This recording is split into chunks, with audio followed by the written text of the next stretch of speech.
Oh. Oh.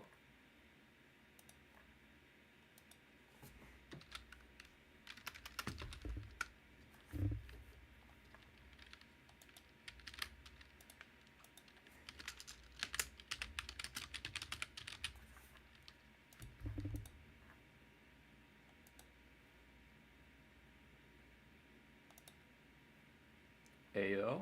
Everything's working. Yo. I now have chat on screen and stuff. So now I can farm parasocial relationships. Let's go. Hold on, let me turn on these tunes. Check my audio. That's a bit loud. There we go. I think that's good. Let me know if there's any issues with the music. Hey, what's up, Finale? Welcome back. There it is. Hey, oh, alrighty. Oh, I forgot. You can't see the colors anymore. Dang it, formatting. Alrighty, I'll just make the colors from scratch and show them on screen anyway.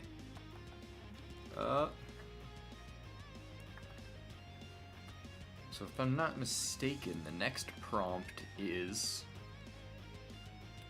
Where is it? Mirror. Mirror sword. That sounds dope.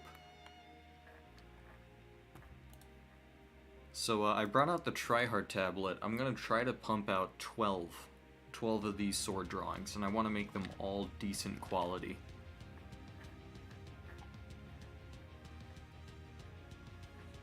Alrighty. Oh, good grief, the music is loud on my end. Is it loud for you?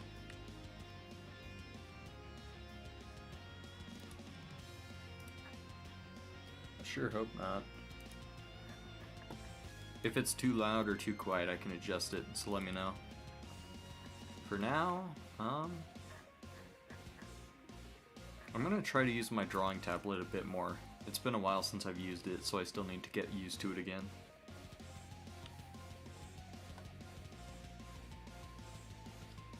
I'm feeling a deep indigo purplish color for the background.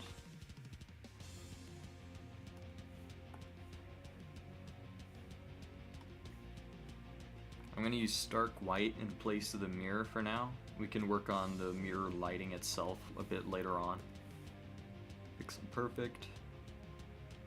Huh. I'm going to try it at a 2x2 isometric angle like this. Or not 2x2, 2x1. Hold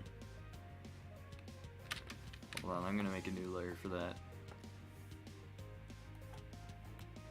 Because getting symmetry on funky angles like this is very important in pixel art.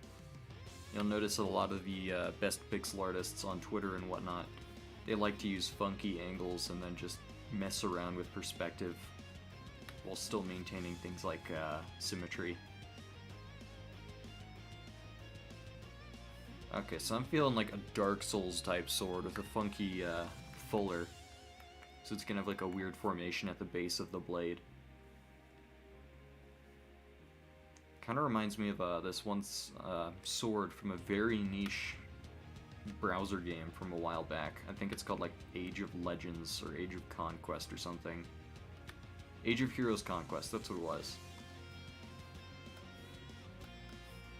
It was a stinky little gacha game, but it had some of the coolest item designs I've ever seen.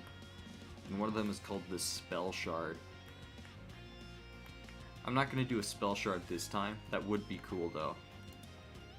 But I think I'm going to go for a Zweihander type deal.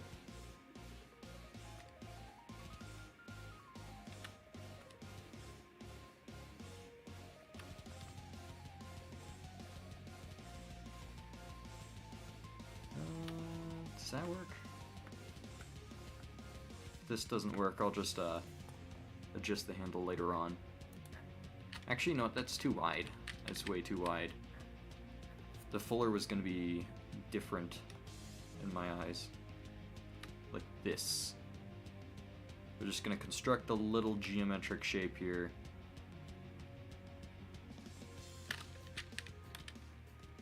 I'll start with this side just so I don't mess up symmetry.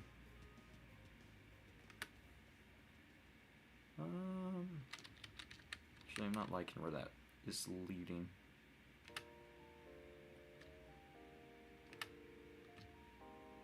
There we go. That's a little better. This is just half of the shape I was going for.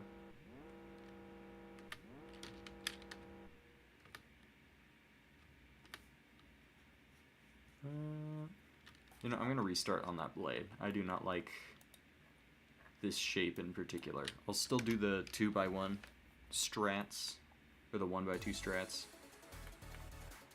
Yo, it's the Crabulon theme. Calamity Mod's OST is so great. It's kind of awesome to see like a bunch of popular streamers who don't even play Terraria start using their music. It might be annoying for DM Dekuro though.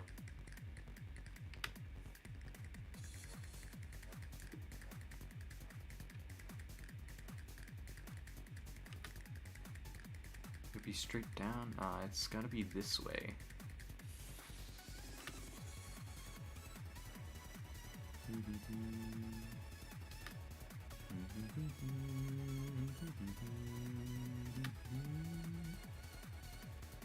Oh, another good reference for what I'm trying to do is the Master Sword from, you know, Zelda.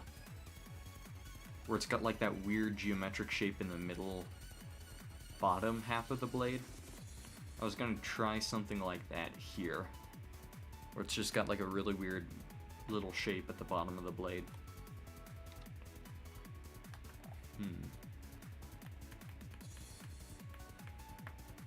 I could move it further up just so I get a bit more space for the handle.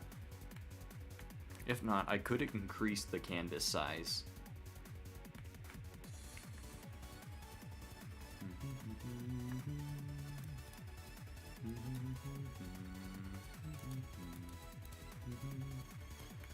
Pro gamer strat here, you can actually erase perfect like circle shapes by holding shift using the shape tool with a pure color, and then you can like select it with the erase tool and just delete it like that. Of course the blade isn't going to look like that. I'm not going to give the blade a big pair of balls either. I'm just going to make like a little cookie cutter stencil shape right about there. Bye bye balls.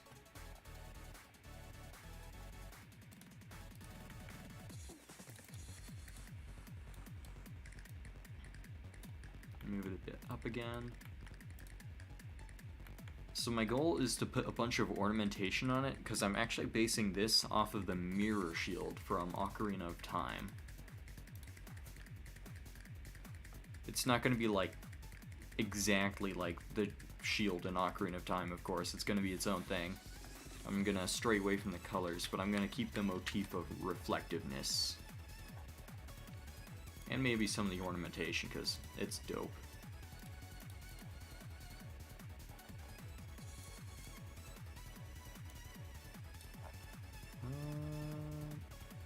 Maintaining symmetry with round shapes on a very straight axis is very difficult.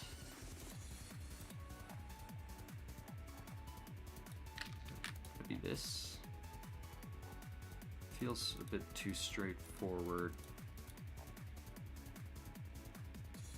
Better. Add balls on the blade? No, I'm not gonna add balls to the blade.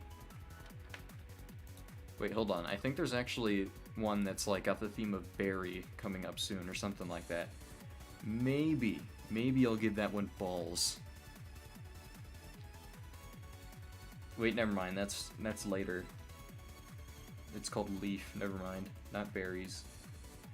There was edible a bit back.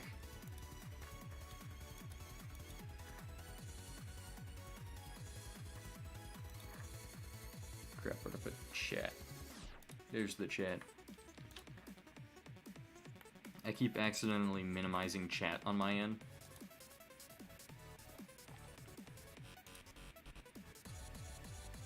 I'm gonna give it a sharp end to the pattern.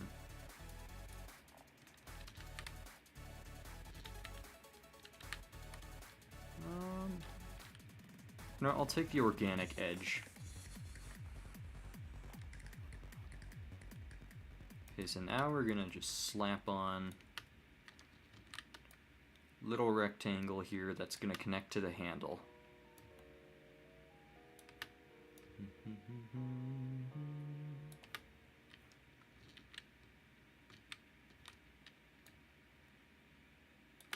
Is that gonna fit a bit?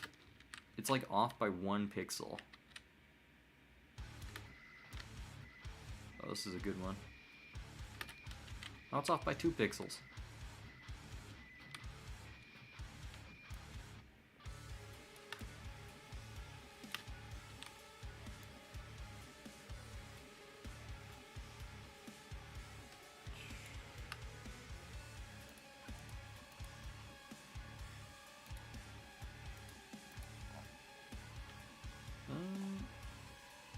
I'm just gonna chop off those 1 pixels on the edge. I think that's a little better than what I was originally going for. Okay, now I'm gonna start adding some shading on here, because why the heck not? It's a mirror sword. We gotta set out our dope mirror patterns. I'm gonna start with a stark dark gray. This is gonna be a bit of pillow shading, but bear with me. I think I can make this work. That's something I would love to do a tutorial on, is like breaking the pixel art rules on purpose to make a better product in the end.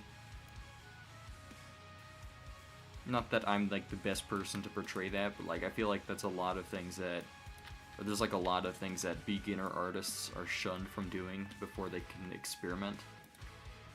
I just kind of want to show that it's okay to experiment a bit. It's okay to push some rules and break some.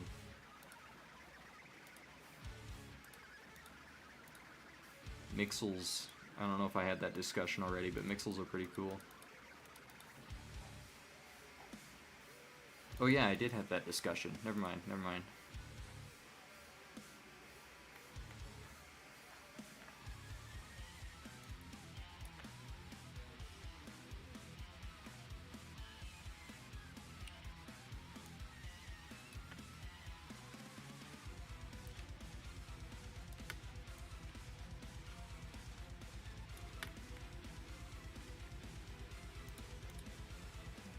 And what?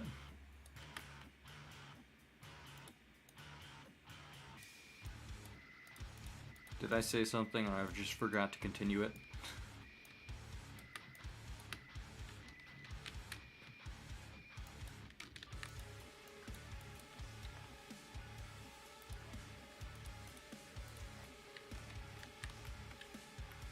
Oh, I forgot to cut it off at the end here. Oop. Look at that glorious pillow shading. Oh, it's just delicious. Perfection. So many pixel artists are gonna like see this and just immediately point out how horrible it looks. Just switched to PC, so don't know if I said this already, but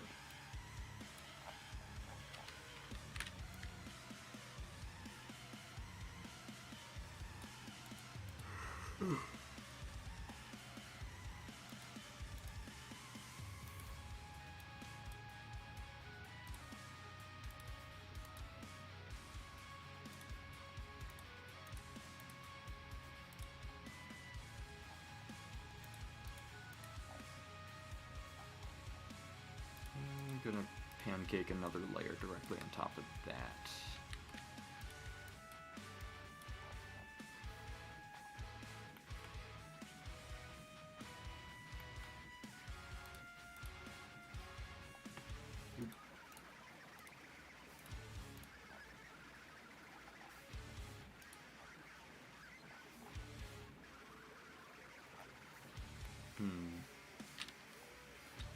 Alright, now we can add our funny little words if we felt like it.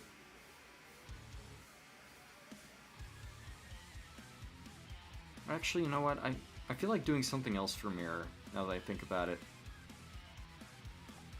I'll save this for another one. I'll come back to this one at some point. But I think I'm gonna do something else for mirror. I think I have a better idea for it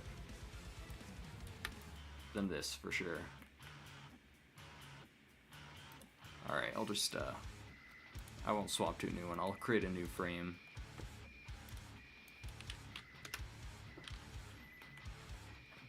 Alrighty, so this time I'm gonna go for darker colors first, and then I'm gonna make a shard.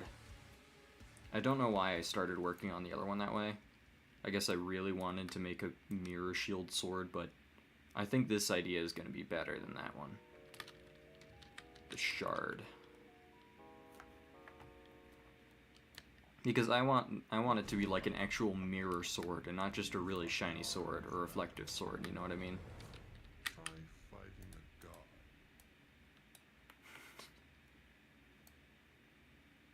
I like how DM Dekuro just adds like a cinematic universe to all their Calamity mod songs.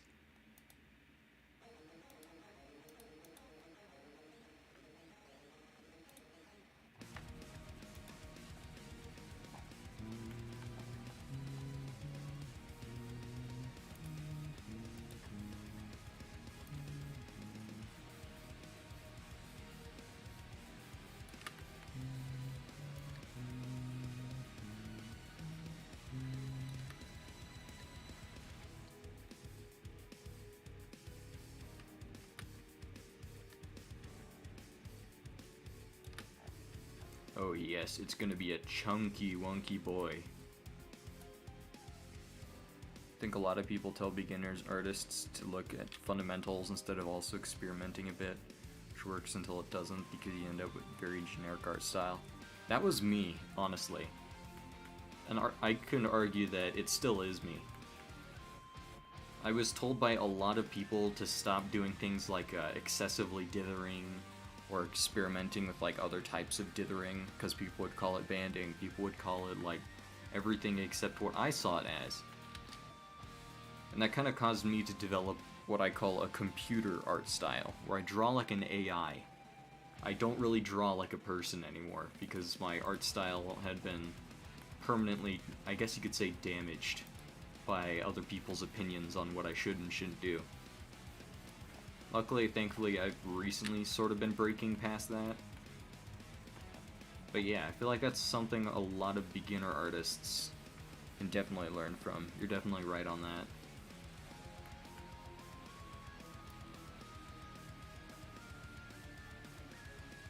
I feel like the pixel art community as a whole is also just way too used to like rigid fundamentals.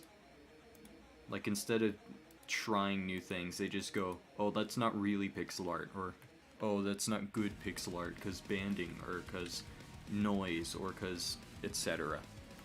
I find it very obnoxious, and it ends up with most of Pixel Joint looking the exact same, in my opinion. Not that I hate people who are good at those fundamentals or anything like that, but I just feel like diverse art isn't bad, and people can learn to accept that about their artwork as well. Also, what the heck? I'm using the ellipses tool. I thought I was using the line tool. Oop.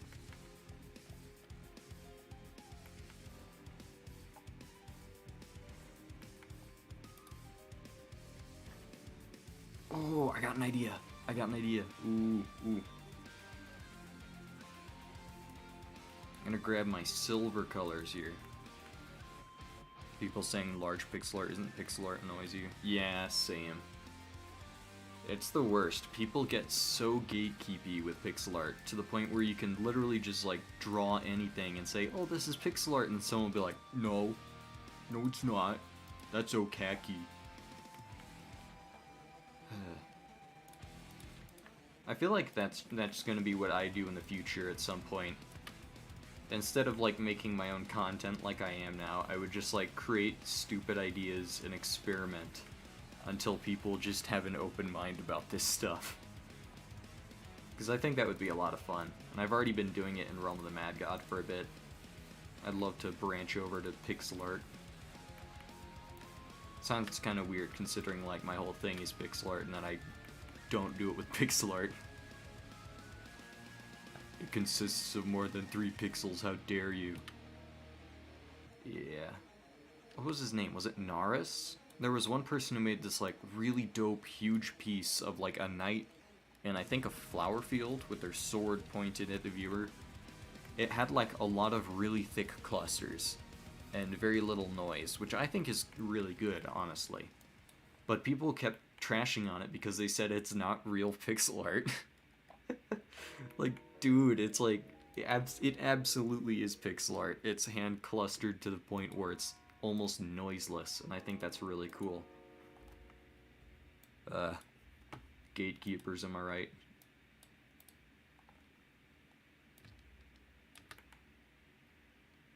At some point, I might just finish up Void Orcs on stream. That was one of the ideas I was making for Realm of the Mad God, because they are also known for being very gatekeepy with ideas. I guess, like, for whatever reason, the game is, like, dying because Deca, the studio behind it, is really bad at managing it. But basically it led to a bunch of people seeing every other idea as competition to theirs. And therefore, if an idea wasn't feasible, it shouldn't be accepted. So it ended up causing like a lot of people to say... Actually, now that I think about it, the Realm of the Mad God Discord pixel art community is also extremely gatekeepy. Every time any new person shows up with like an average sprite or like a sprite that they just created, so it's obviously the first one, someone will be so fast to dunk on it. They're like, oh, there's banding there, there's noise, those colors look awful. And then like the same people who are telling you this, you go there and you check their palettes, and they use no hue shifting. None. They just keep it on green and lower the saturation every time they want to make a darker color. No hue shifting.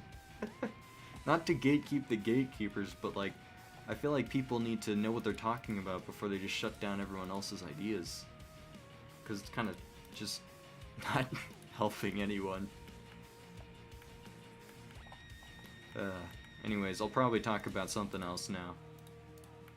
It boils my blood, but I just don't want to talk about it constantly. Don't want to let them live rent-free in my head.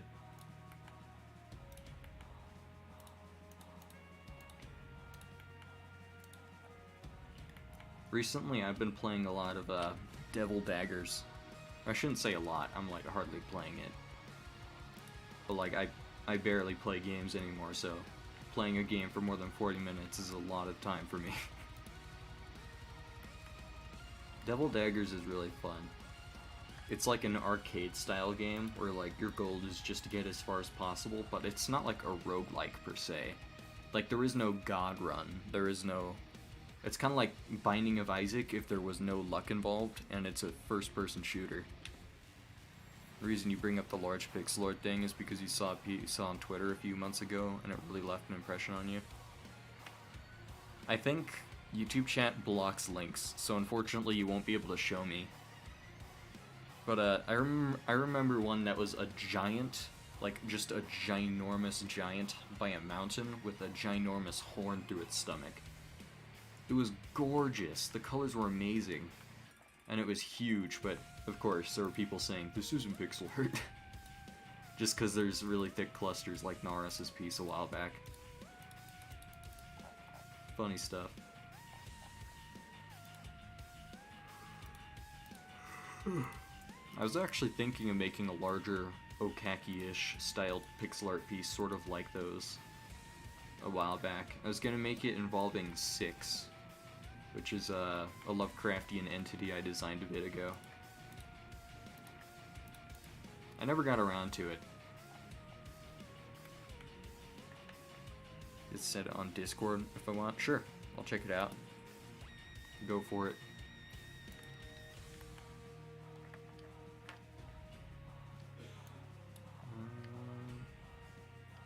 That makes the flower embroidery, or not embroidery, the flower ornamentation look like a long flower. Oop. keep accidentally color picking the blue color.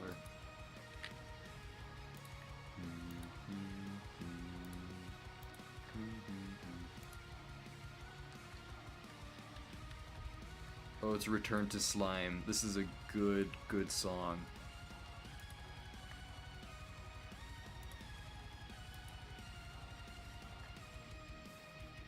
Oh wow, that is gorgeous. That is lovely. Oh, I remember this one now.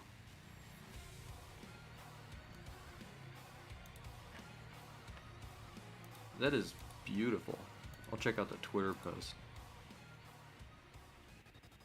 Oh, it's from Masters of Pixel Art. That's why I recognize it. Yeah, good stuff. Well, shame people have to shit on it just because it's big.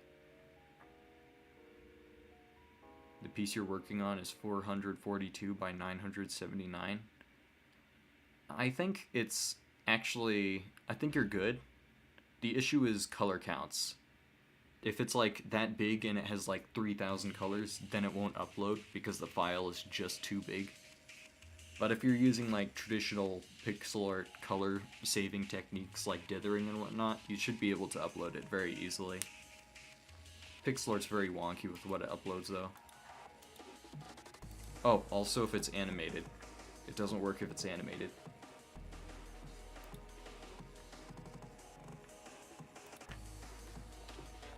Alrighty, what was I doing? Oh yeah. Ornamenting the mirror's edge.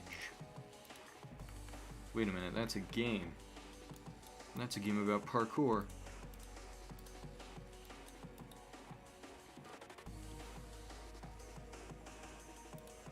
What I'm trying to do here is I'm trying to make it look like a mirror frame. Personally, I never really had a fancy mirror, but my sister and my mother, I remember they both had one. Had a really pretty ornamentation around it, but it was wooden. I'm trying to like copy that ornamented pretty look for a sword. Obstacle course on the edge. That reminds me, Mirror's Edge is still one of the prettiest games, I think. The pre-rendered lighting is exquisite. Truly timeless.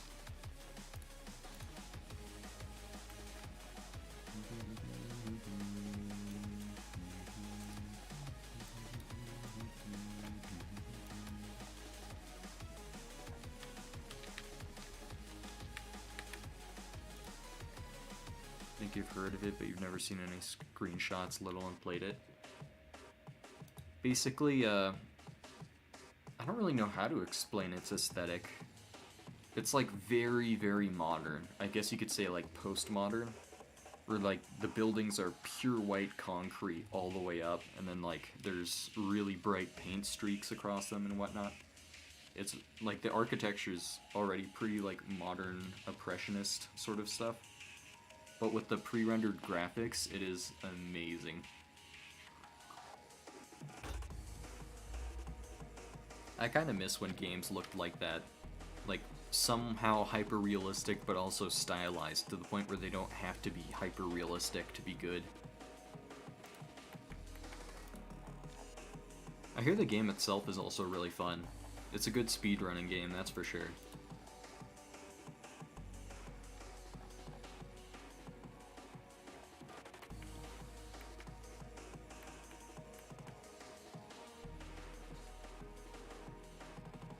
You know what, I'm gonna try outlining this one.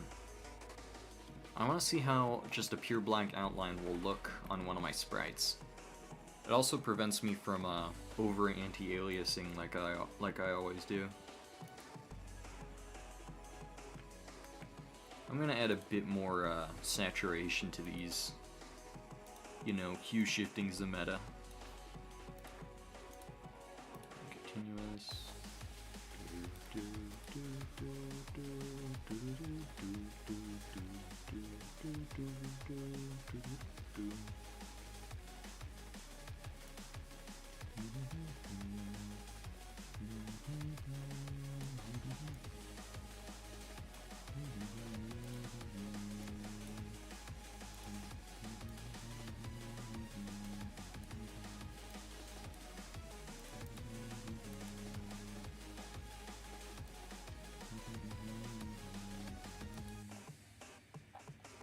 That's too much contrast. There, I think that's good. I'll be right back. I will patiently await your return.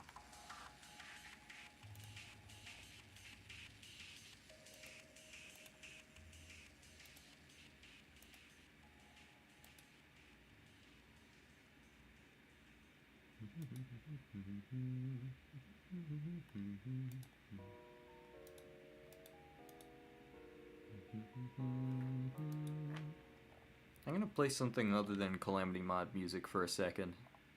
It's hard to give DM Dakuro credit when all of their songs I'm playing all have very generic names instead of just showing who made it.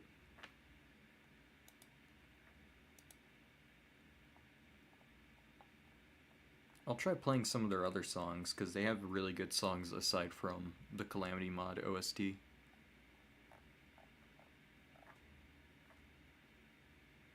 Blackberry's good. Synesthete Arrange. Blackberry. This is more trance-like, I guess. Kind of reminds me of house trance from people like Deadmau5.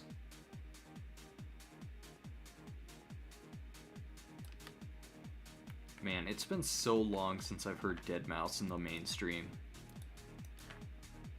Like, ever since Goat Sim, they've just been like, poof, gone.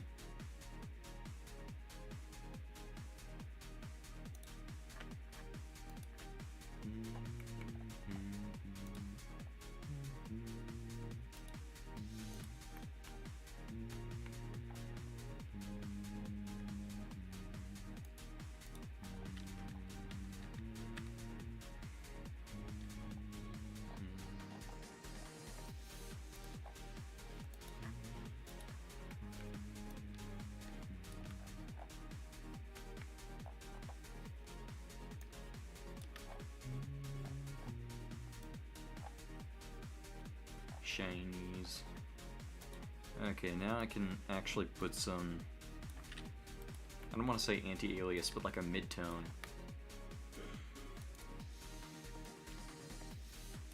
Pop up the temperature a bit.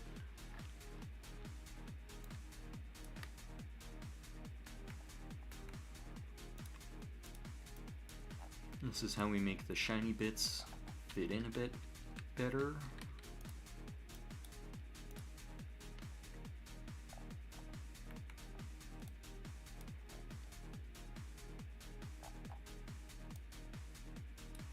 I can tell pixel artists are gonna hate me for this banding here.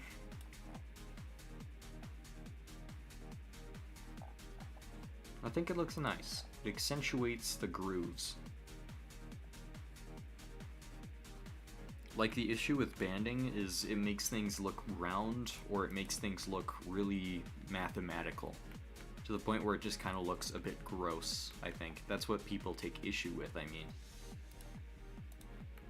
So there are ways to incorporate banding in ways that don't reduce the piece. It is something that requires a bit of extra work, though, and that's something a lot of people aren't willing to put in sometimes. That's why people don't like it so much, I think.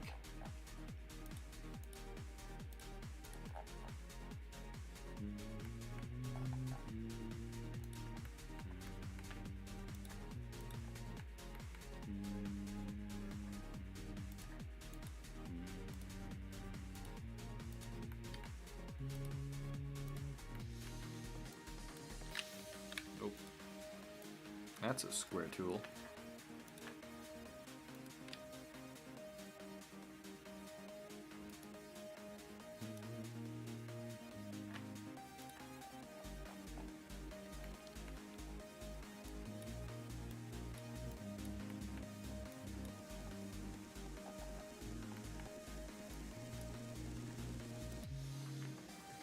You know, I'm gonna put the link to the drawing you showed me earlier in chat, just so other people can see it when they show up, because that is an amazing piece.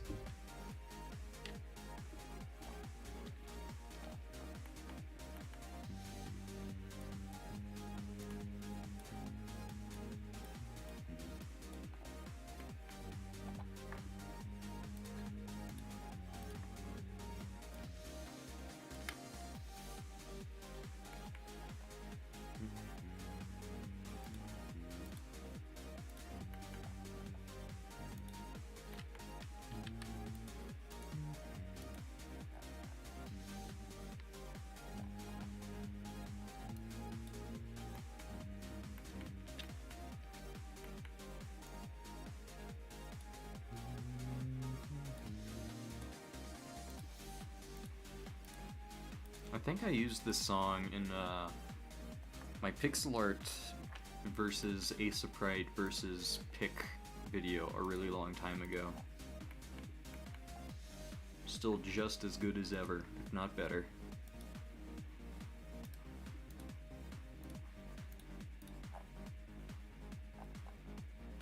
I'm gonna round this out a bit. I want to make this highlight look a bit more unique.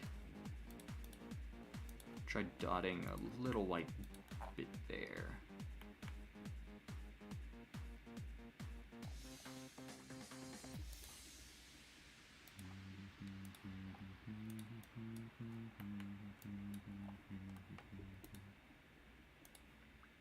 I don't think a white highlight would be able to hit there from that lighting angle coming from roughly over here. Yeah, that would block it off a bit. I'm even leaning to making that just a diagonal 2 pixel bit there.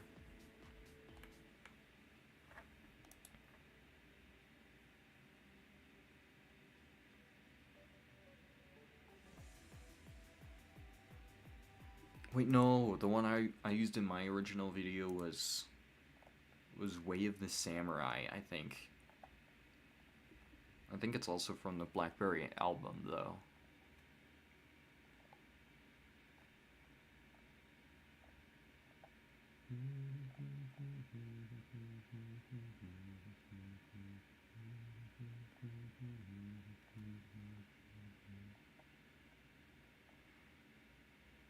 Luminous, voluminous. Where is Way of the Samurai? I know it's here somewhere. It's a good one.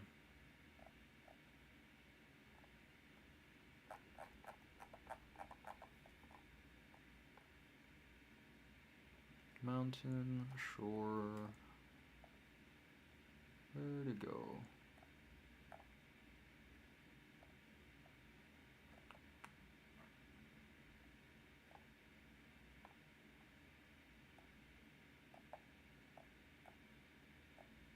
Huh.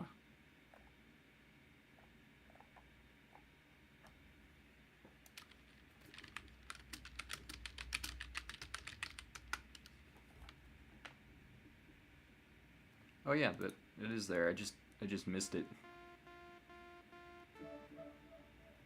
This is a good one. There we go. Hey, welcome back.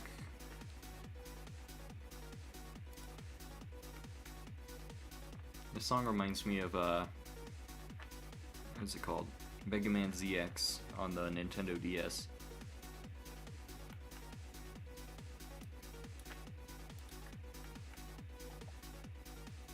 Now we get to do the funnest part of this sword, making the edge.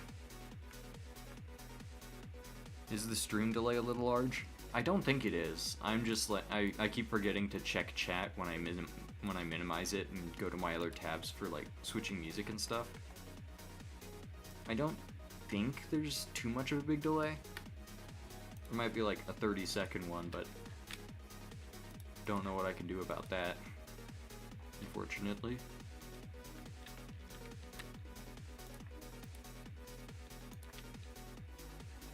It's like 6 seconds. Ah, alright.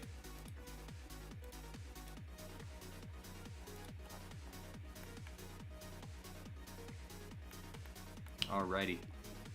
Now we get to do the fun part. The edge of the mirror blade. For this I'm going to use mostly cold tones, and I'm going to slowly approach warm tones by ending on purples. So for starting at the edge, I'm going to go for a light teal here. Now here's the big brain part. Who needs any other tool for shining edges when you can use this square tool? Like, I'm not even kidding, this thing is great. People sleep on the square tool.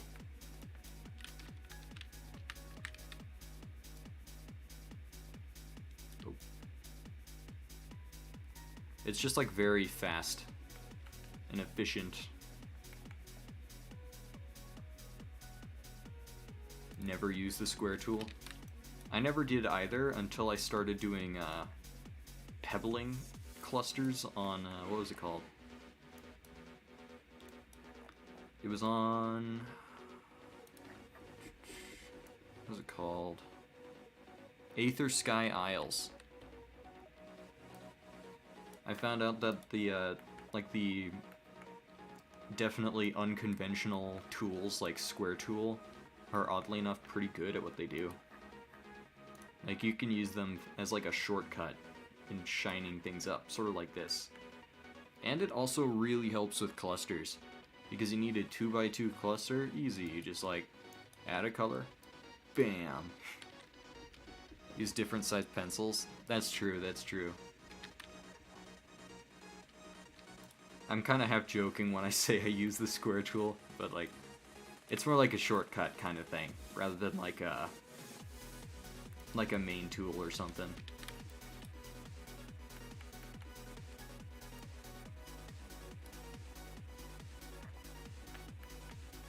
Actually, you know what? I'm not gonna bend to purples. I kind of like this, just as it is right now. I'm gonna add purples in this darker area right here. Non-continuous magic wand. So I'm gonna leave the edge the way it is for now. I have some plans to change it up in the future though. You make your own brushes with Control B. That's a really good idea. Usually that's what people do.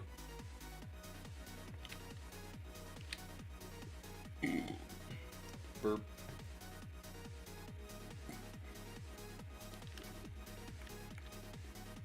Yeah, who was it? Sonhud. My good friend Sonhud. Good, I can't just keep his name out of my mouth. I just have to keep talking about Sonhud. He's a good guy, but he's also like a really technical pixel artist. He's really good with like perspective and stuff. His favorite thing to do is just like make... Wait, no, never mind. I'm thinking of someone else. Sonhud isn't the brush kind of guy. He saves his stuff as stamps. Yeah, he's a pretty cool guy. He's pretty well known. He likes to hop on the voice chats a lot. Or at least he used to. I'm not too sure. I haven't seen him in a while.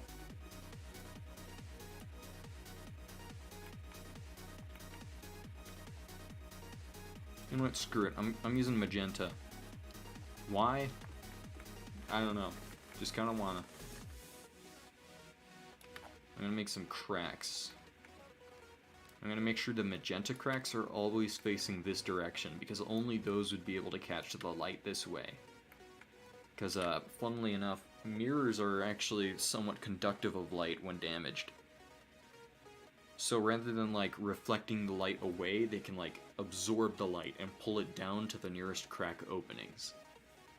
So these I see as the nearest crack openings on this axis right here.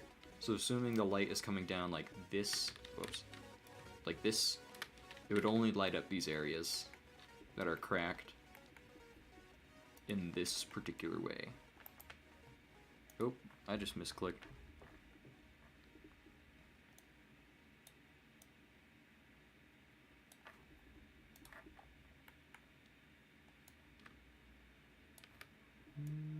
Spread it up.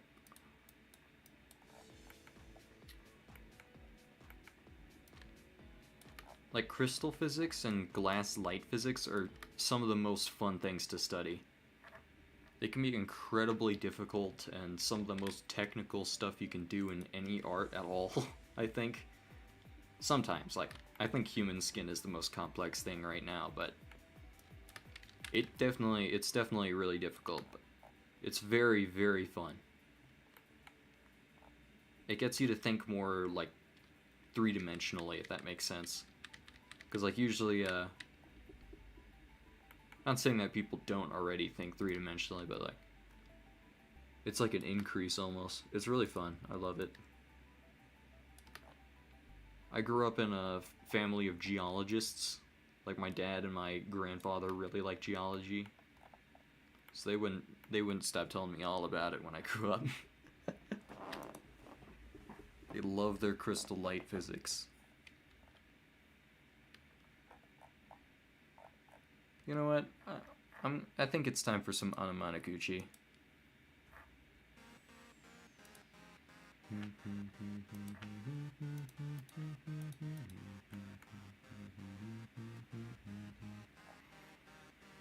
Thankfully, Anamanaguchi does not copyright strike me as soon as I use their music, unlike Carpenter Brute's, what's it called? Music license agreement. Man, I love Carpenter Brute's music. But I can't play it on stream. Sag. Too busy with architecture. That's actually a really good, like, medium. Like Eclipse, he usually doesn't like to dabble in technical pixel art things like advanced crystal physics. But he loves his architecture, and it's also way up there. It's very difficult to do. Making sure the architecture makes sense as well as being accurate to real life. Very difficult. I respect the hell out of it.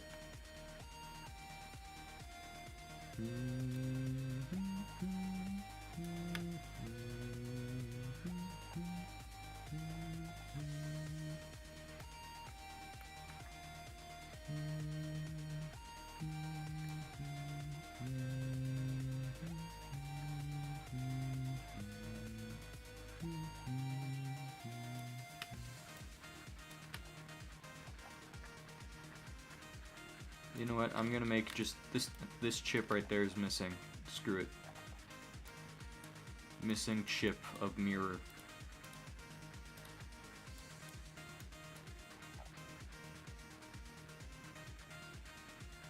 It's a nice feeling seeing progress. I can only imagine. It's very beautiful. I love how, like, pixel art architecture has a really good sense of, like, depth with three-dimensional objects.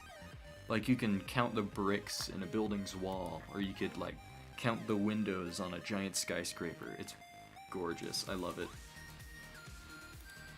Mad respect for you and all other architecture pixel artists.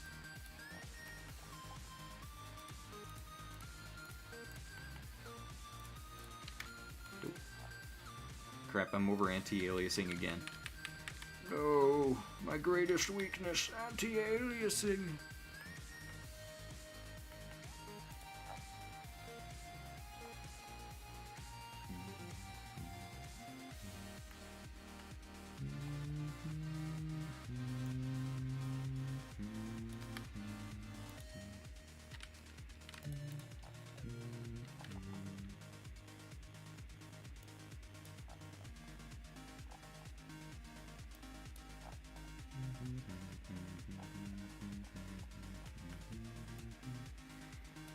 I feel like my cracks are a bit too linear.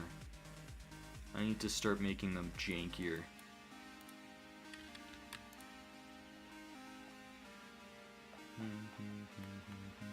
I might pull up a reference here, actually.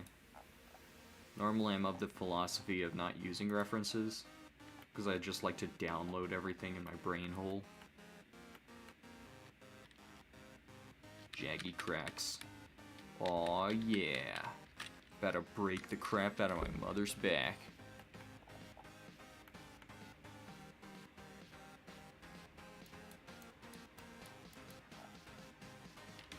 Nah. Diagonal one. This is gonna be another missing chip, so I'm gonna cluster it up so it looks funny. Magenta. Magenta's like top 5 colors for me, in my opinion. Pretty good color.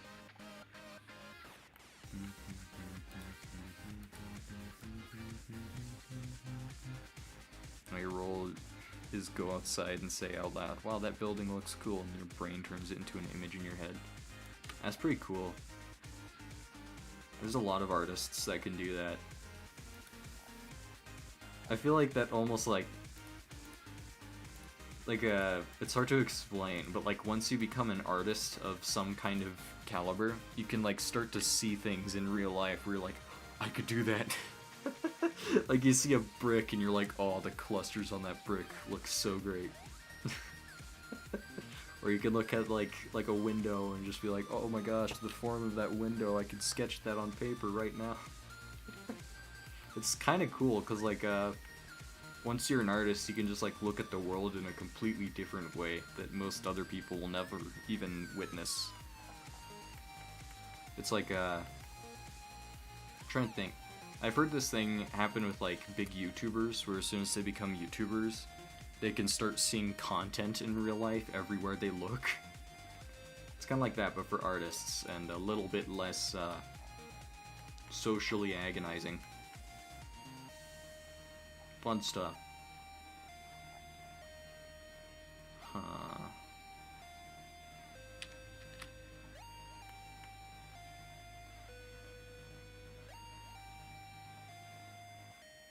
I feel like I'm missing something. What am I missing?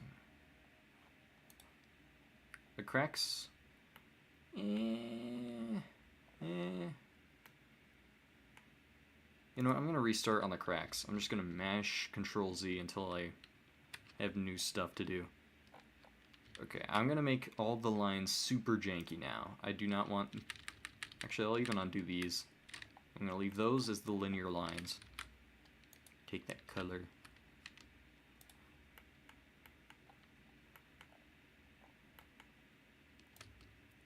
Now we're gonna go janky lines all the way. Pixel perfect pencil, just scribble. Just scribble. I want it to look a bit more chaotic than what I was originally going for. I was like making the cracks too orderly. Like, glass doesn't crackle orderly like. It's freaking glass. The microparticles can just like shatter whatever they feel like.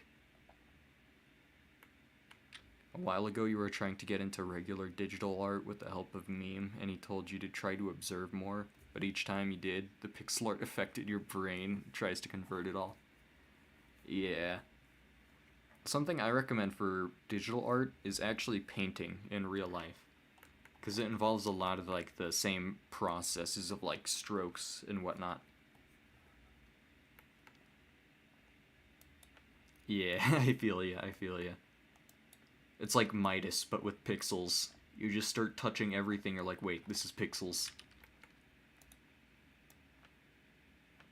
I mean, Mello's a great artist, too. Mad respect for them.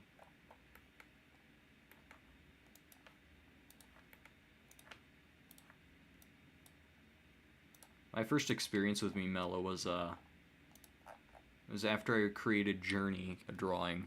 They created another drawing based off of Journey, which I thought was really cool.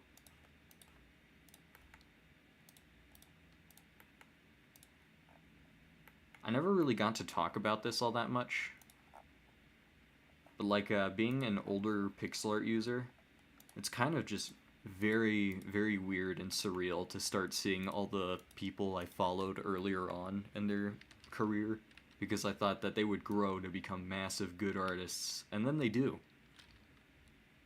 Like, I'm not saying like I can just fathom whoever is gonna become a success or whatever. But like, it's really cool to see people I have faith in just suddenly like start succeeding. Who was it? I believe they went by News of the World when I first followed them. And I think they switched to a band name, I can't quite remember. Good stuff, good stuff.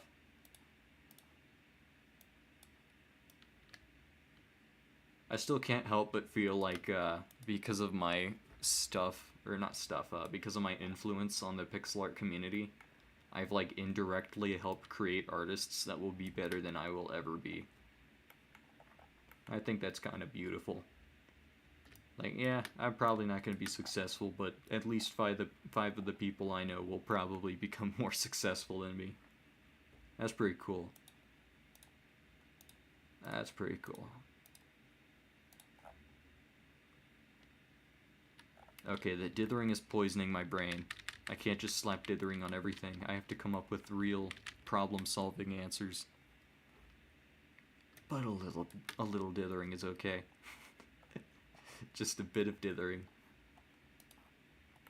Tiny bit of dithering never kill anybody. My principles.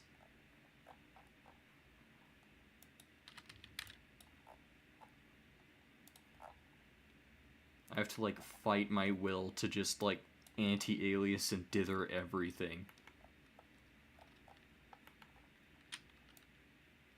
Must not dither.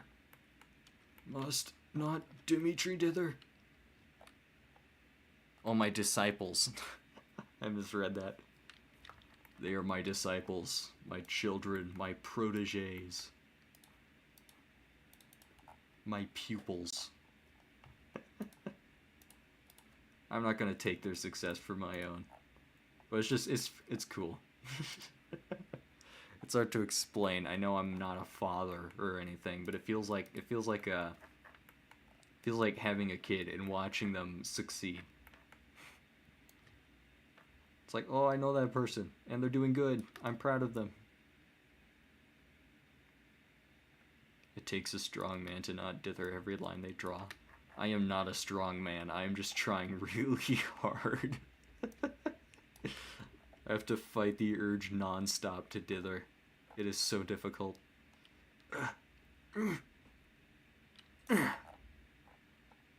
That's dithering. I'm gonna die now. Alright, I'm gonna leave the cracks there for a bit. This time we're gonna bring the cracks to the edge. Aw, yeah, the edge time. Count my days.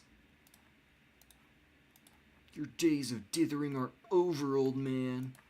You'll never catch me alive. I'll be dithering till the day I die.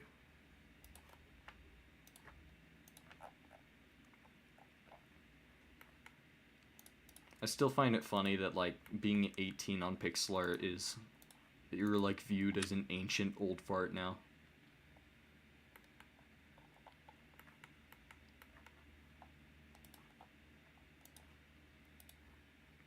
You have one of Meme's drawings taped to a wall. That's dope. That is dope. I unfortunately never really got any of my friends' art on my wall. I wish they made more, like, products and stuff. I would buy the crap out of Eclipse's stuff. With permission, of course. Of course, of course. That's cool.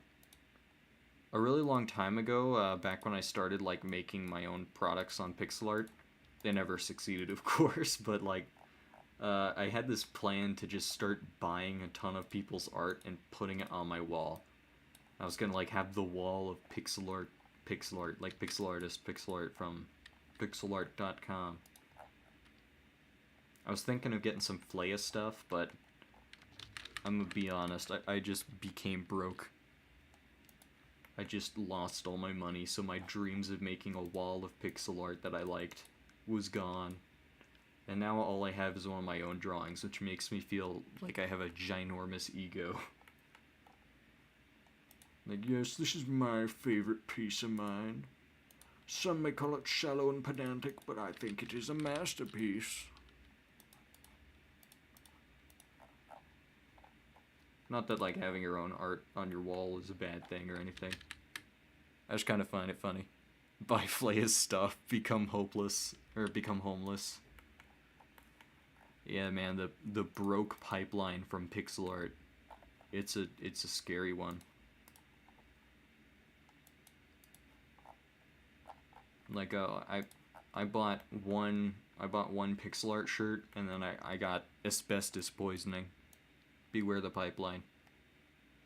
I am now broke from my medical bills of inhaling Brian's asbestos. You won't notice until it's too late. Welcome to Pixel Arts Anonymous, where we count all of our pixel art addicts. What's your story, Tenji?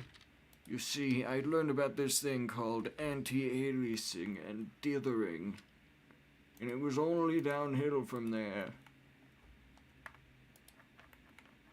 I just couldn't stop myself. It was as if some thing had control over me. It was the dithering. It was the dithering.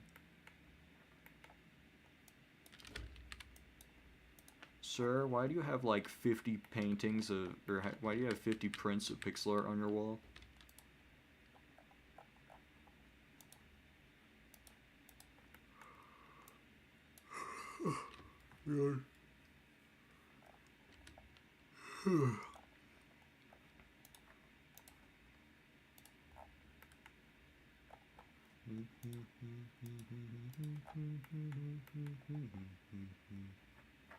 Oh, I just realized the music stopped playing. I guess I accidentally turned off autoplay. Ooh. Is that... Aw, it's not Blackout City. I thought that was Blackout City. Flaya can have all your life savings. Oh, that reminds me, like just a stream ago, I just found out that Flay had joined, like, the military, or the Air Force or something. Wait, no, it was the Navy, I think. That's pretty dope.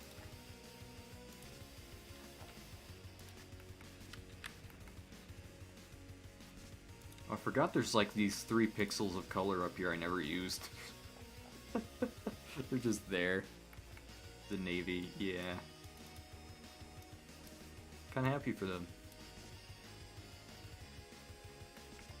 I have this one story about, I guess I could say a friend. I used to be a big artist, I guess if you could even call it that, on pic.codeus.net, an old, by today's standards, completely ancient Adobe Flash pixel art drawing tool. Hey, what's up, Top Hatter? Welcome to stream. How you been? And there was this dude by the name of Lamino, or Lamino Pixel. It's kind of like the YouTube channel called Lamino, pronounced like Lemino, but I think his name is pronounced like Lamino. I'm not sure, but basically he reeks of 4chan energy. He's a big, what's the word? Freedom of speech kind of guy. What's that term called? It's like someone who thinks that people should be allowed to say whatever they want. What are they called? I forgot. Not totalitarian, it's like a similar sounding word, but definitely different meaning. Libertarian. He's a big libertarian kind of guy. And basically, I don't want to, like, give out his whole life story, but, like, he was kind of a problematic dude. He liked to go around talking all kinds of shit to trans people and whatnot. Because, 4chan funny, kind of thing. But, eventually he decided to go to the military, and they just, like, wouldn't accept him. Because apparently he had, like, some kind of mental illness or something of the sort. I don't want to give away too much of him, so I'm probably going to cut it there, but, like, I don't know. So it's kind of cool to hear about someone who's, like, actually going into the military and succeeding. Pretty dope. That orphan pixel right there is probably going to make so many pixel artists mad. I love making orphan pixels because orphans have no parents. And I can just make so many orphan pixels. Like, look at this one orphan pixel. No parents, sad orphan pixel. Gone. Destroyed. Hey, here's my favorite song. Goodness, ever since Technoblade passed away, I've just, like, absorbed their sense of humor. Pixel artists hate orphans. Pixel artists against orphanages. Donate now.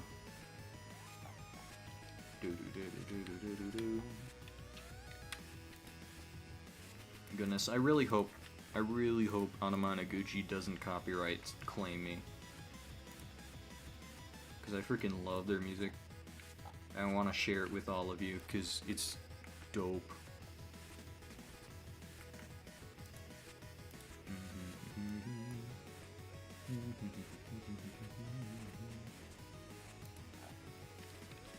Oh, that reminds me.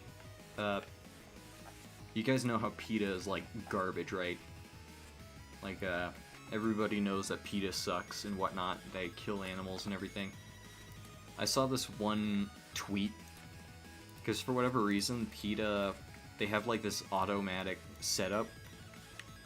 Like, they have this Twitter bot setup to where whenever someone asks PETA, like they tag PETA and they say, "How can I donate?"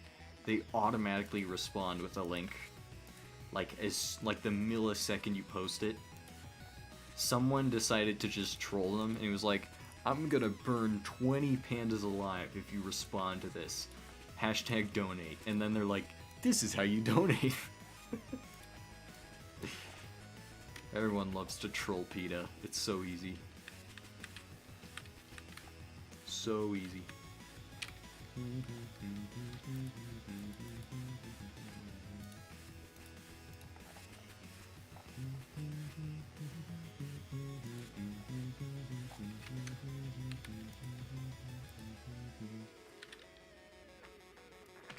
True. To be fair, I feel like everyone would make fun of like an animal rights agency if all they did was kill pet animals. I feel like that's kind of deserved.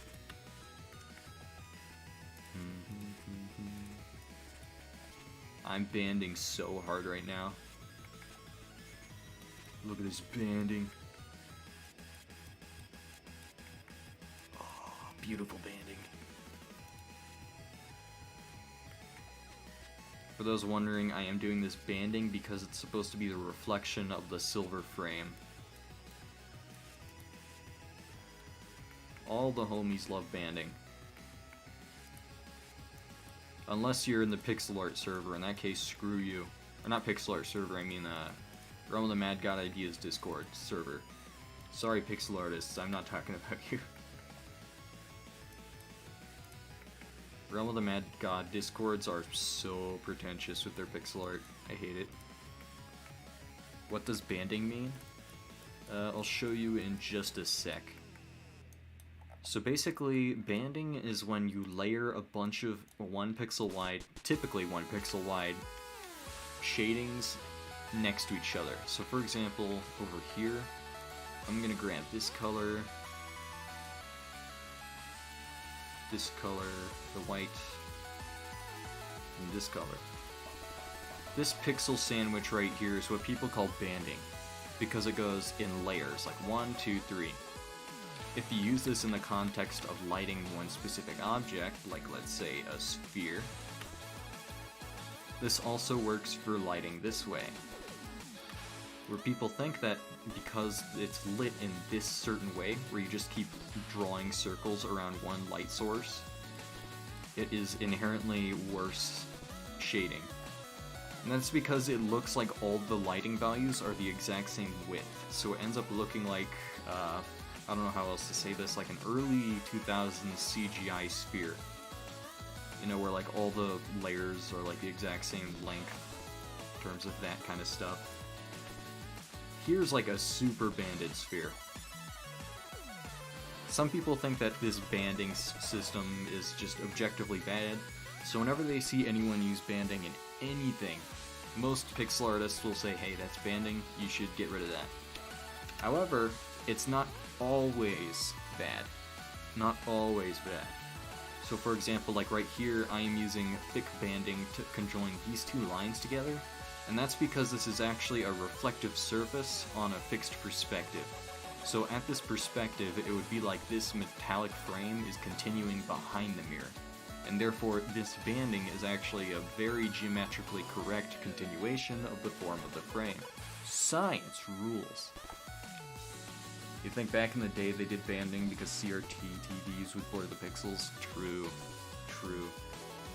If you look at any like early SNES style pixel art, especially in Super Metroid, everything's banded. And I'm not saying that's like inherently bad.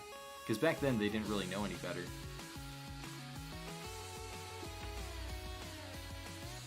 Also, I just love how charming the graphics are. They didn't quite know modern pixel art technique, so back then they were kind of like blindly innocent to a lot of the techniques we have today. So if you wanted to replicate the old retro style, you could just replicate a lot of those same mistakes, which I find quite charming actually. It makes like the older art styles much more accessible. But you also have the issue of a bunch of random pixel artists telling you you're banding and pillow shading. And that's usually up to your willpower, whether or not you're willing to just put up with that for so long.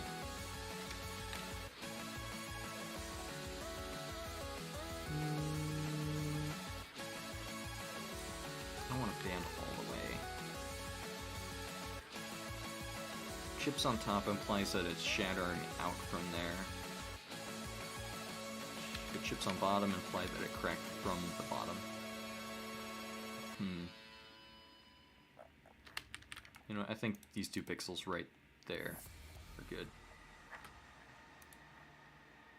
Oh, it's Only Thing They Fear Is You remix. This is a good one.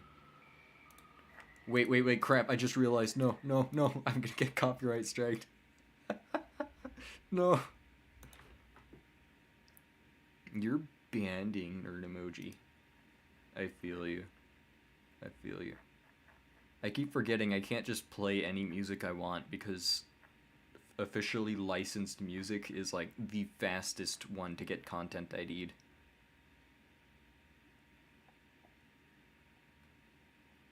Older game OSTs are perfectly fine though. It's when you use like big modern games, like any game licensed by EA, Ubisoft, 323 I think. A couple AAA studios will just smite you out of existence for just playing it. Can't play that. Can't play that. I think The Living Tombstone is also licensed, so not able to play that either.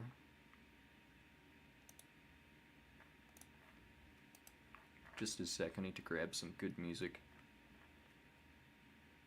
I could head to NCS, but I've heard of UMG randomly licensing a lot of songs on NCS.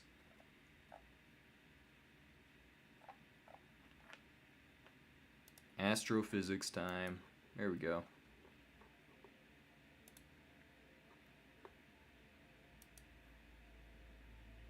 Astrophysics is great. Let me know if the music is too quiet. It's gonna get loud in a sec.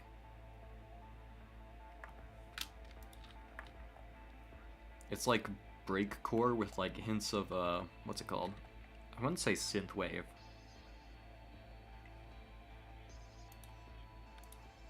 Actually, I could say synthwave, yeah. It's like breakcore synthwave. Oh, whoops. Oh, I used a curvature line on accident. Boop.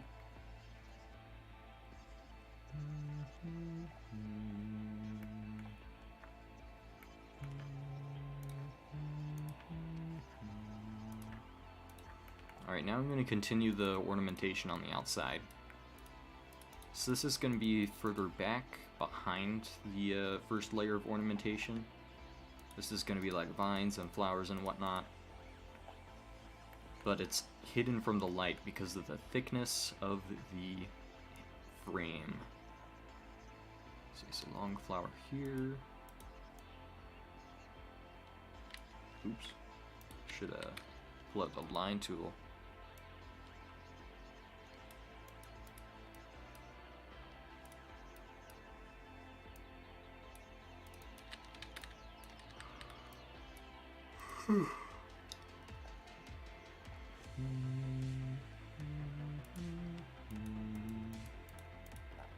Astrophysics is pretty good.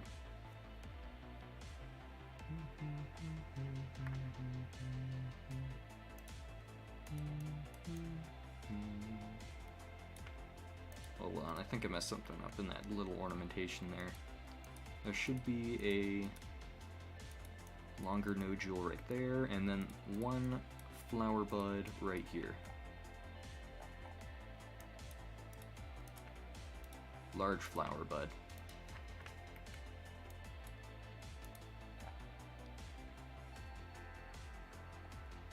Yeah, that makes sense lighting-wise. And we can expand the darkened frame up here.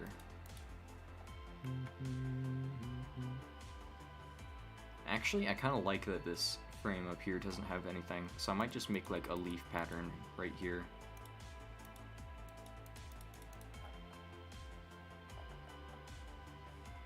Yeah, I kind of like that. Be sure to light it up. People are going to point out pillow shading, because it is technically pillow shading, but I like to refer to it in this circumstance as ambient lighting. Also known as ambient occlusion, also known as atmospheric what's it called? Atmospheric light scattering. Light is pretty cool like that. Dude, ambient occlusion is like top 5 words in my opinion. If you want to sound smart when creating art, just talk about ambient occlusion, which basically just means lighting in a general area being scattered. It's one of my favorite words.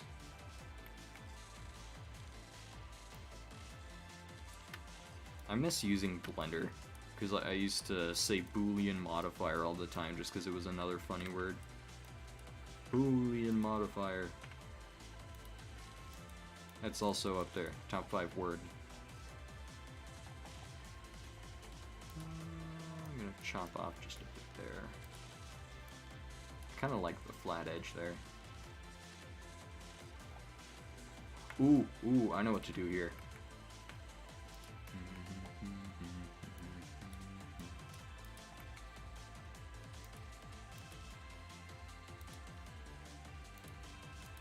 I'll adjust the lighting to make it make sense later.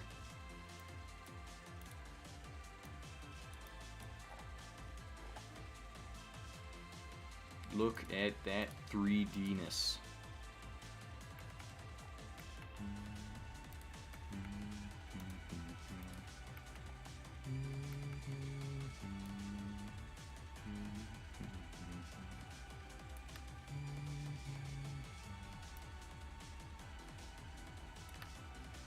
Astrophysics is a pretty cool artist.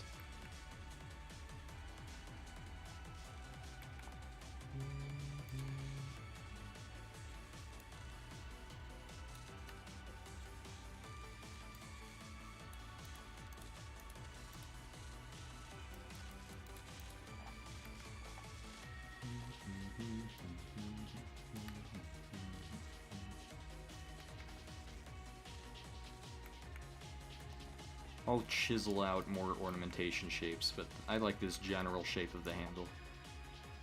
It looks more like a knife. I was thinking of giving it like a tiny little baby handle to show just how huge it is. Like Cloud's sword or the Breaker Blade. It was just like comically large.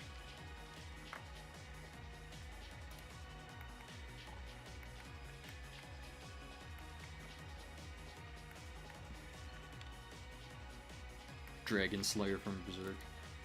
Wyvern Slayer is so badass. I love it.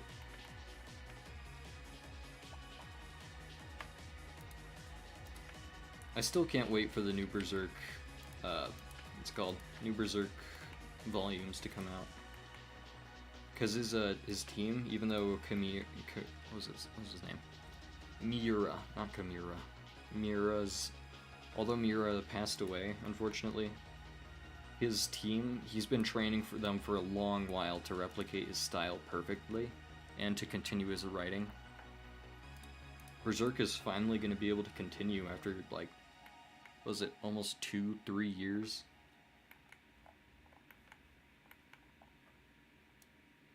I can't wait.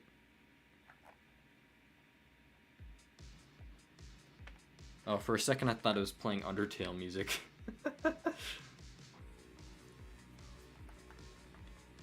Ooh, Deltarune would be good now that I think about it. Toby Fox is really chill with his copyright, so we might be able to play Deltarune music just fine.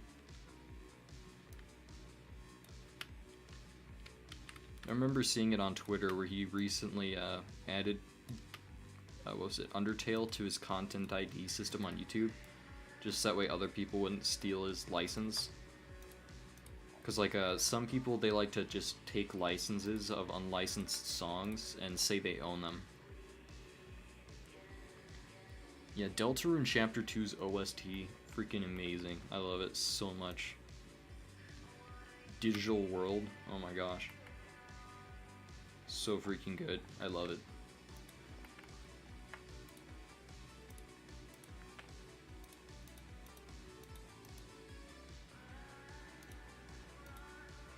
Okay, we're gonna get a deeper indigo tone here for the darkest gray possible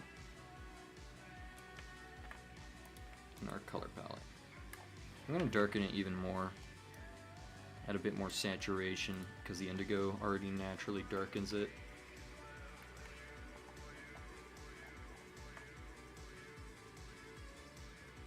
You know what, I'll just fill that in for now. I'll hammer out the edge a little better later on. We can go back and use this new color to add extra detail to the shaded bits.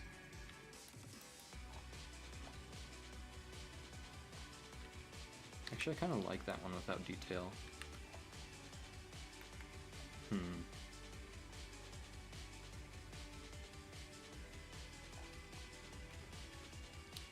Sure what to do here.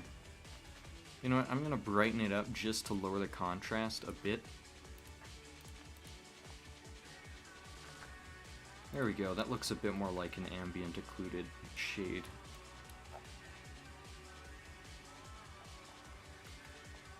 It's time for more banding! My favorite! Look at that delicious banding.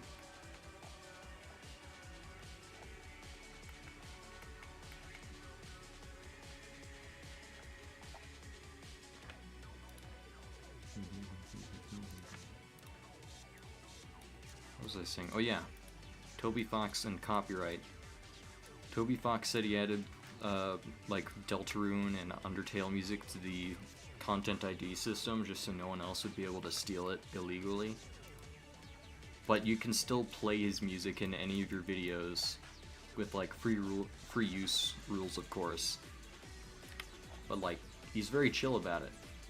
Instead of making everybody pay him or like using his copyright ID to bully people, even people who re-upload his music he's fine with.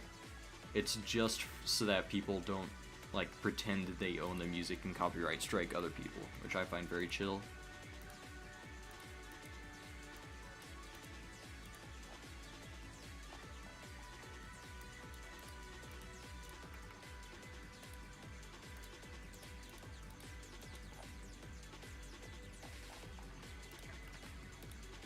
Alright, now we can add a bit more pretty details here to this handle sort of thing.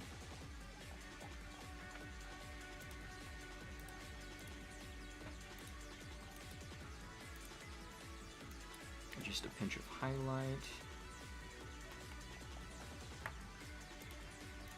We don't really have to put too much work into like putting this thing over, or we don't really need to put too much work into like making sure it's packed with detail, because the human brain is actually very good at creating their own detail where there isn't. And because this is a darkened area, we can let people imagine what the rest of the handle looks like. All we have to do is give them a few pointers. And so these are right here. Just little ornamentation lines.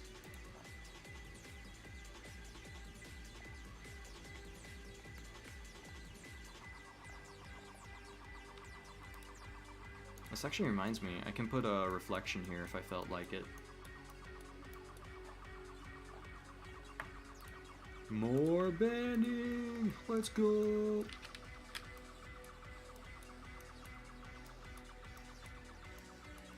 Banding is my favorite hobby.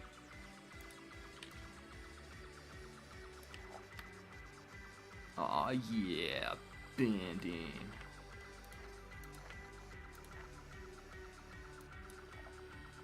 That's just there because the light is reflecting from the flat side of the blade and like scattering onto here just a little bit, even though the main light source is way over here. Because ambient occlusion! You know, I'll even add a bit of highlight here just to show it's like actually reflecting stuff.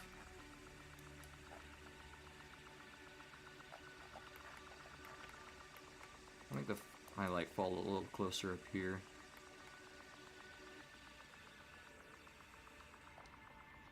Actually, no, I'll make it go the other way. Never mind. This away.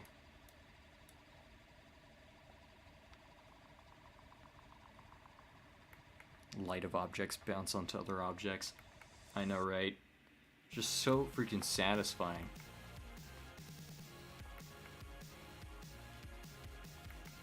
Light scattering is like top 5 things in the real life world, in my opinion.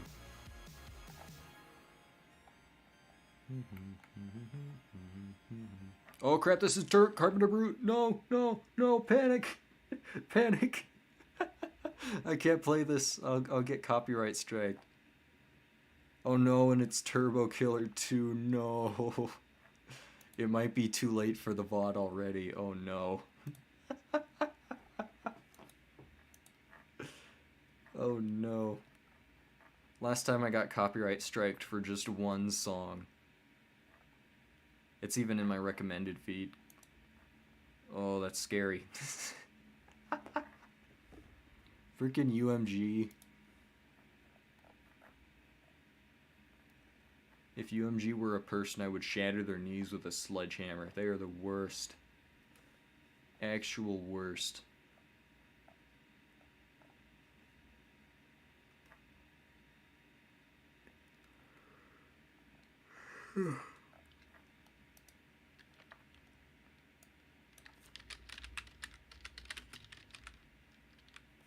I'll put on some relaxing Deltarune music.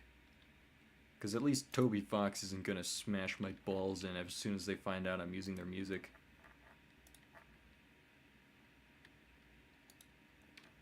The 50 pixel art pieces on your wall are simply round 1. Oh boy, I'm not even finished. There's still 11 more swords I have to make after this.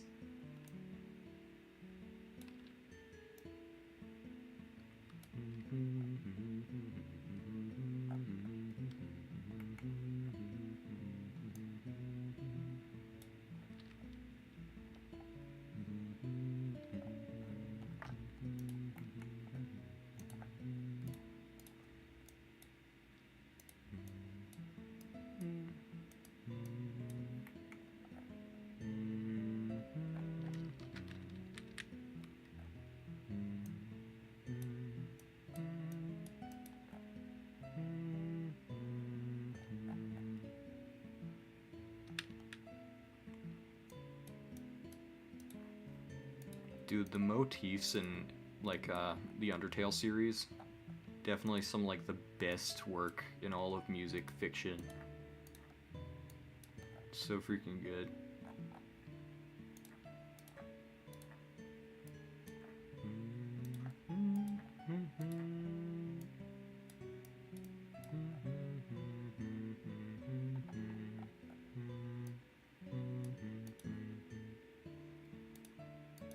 In like 50 years or not 50 years, I'm like vastly overestimating how young I am. In like 5 years or so, an entire generation of teachers are gonna start teaching people about Undertale music in music classes. I can just tell. Like all the Zoomer nerds nowadays are gonna become the next generation of teachers and teach everyone of how motifs work by playing Undertale music on blast. And honestly, I can't wait for that.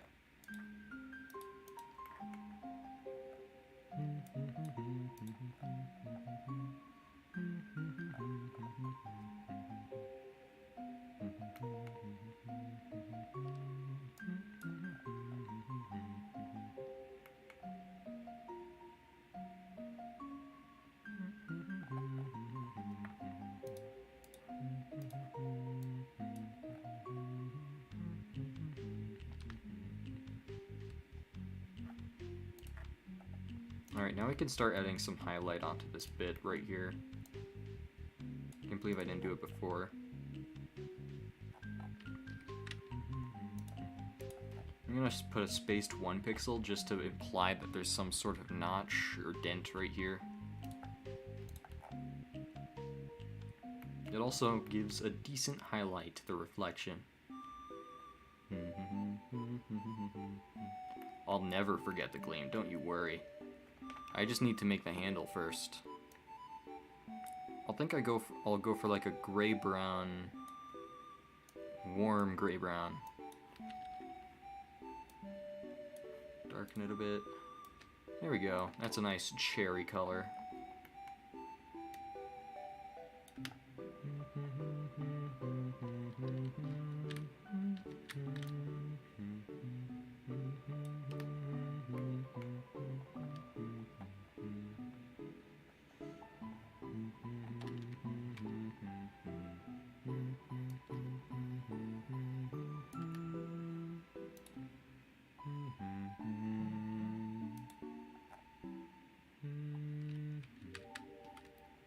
I'm gonna move over the handle just a bit over here. Wait, hold up. Where did my cherry color go? There it is.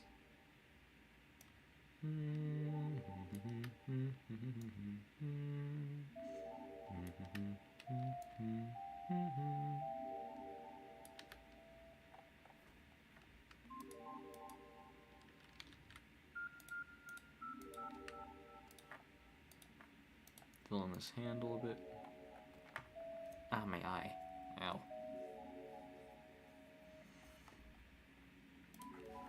Now I'm just gonna slowly put in a little pattern of leather wrapping here.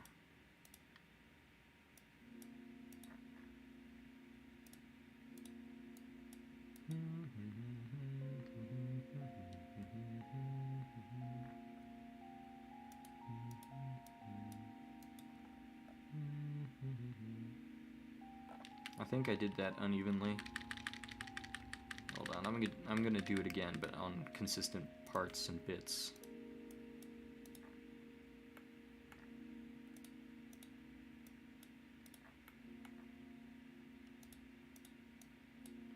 There we go, that's a bit more consistent. Now I put the pommel. I'm gonna go for a round pommel.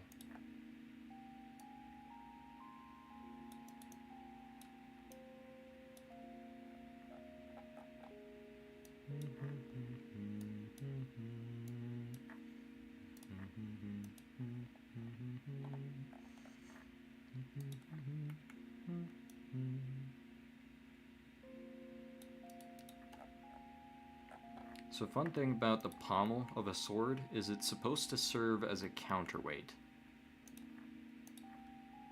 So the bigger the sword, the bigger the pommel has to be, even if the handle itself is really small in comparison. It never has to equal the weight of the blade, of course, or else the blade would have no impact, because its weight would be less, and therefore its damage on swing would be less, etc. So if you ever want to make a sword that's really big and you can't get the pommel quite right, just make it huge.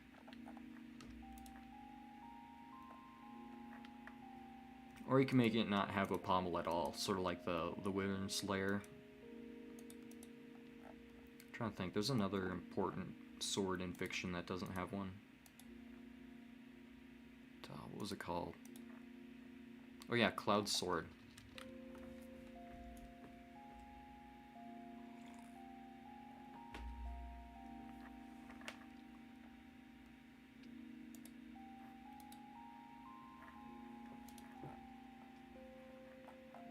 Oh yeah, I forgot to make it flowery. I'm gonna use my pen for this. I keep forgetting to use my drawing pen. Like, I have a drawing tablet, I just never use it anymore. Once you get to a certain point in pixel art, you don't really need to use a drawing tablet. You can just stick with mouse, and it might even be better.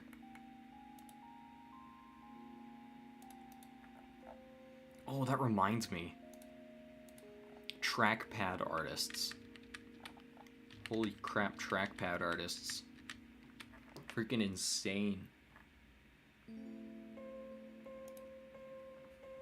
Like, how do you draw with, like, just your finger on, like, a tiny little pad? If you accidentally press on the pad too hard, it just, like... Yeah. Trackpad artists are insane. Also, like, trackpad gamers. Like, how do they do it? I don't understand.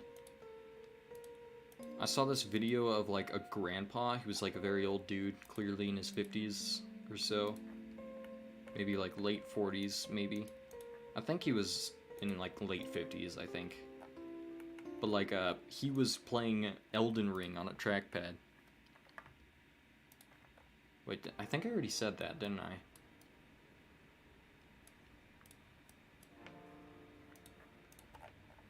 But yeah, just freaking insane. I'll never understand how they do it. It's like, did they discover a dark art I'm just not aware of? Do they have like a tragic backstory where like they were only allowed to use a trackpad to draw or something? I have no idea how they would bring themselves to do that.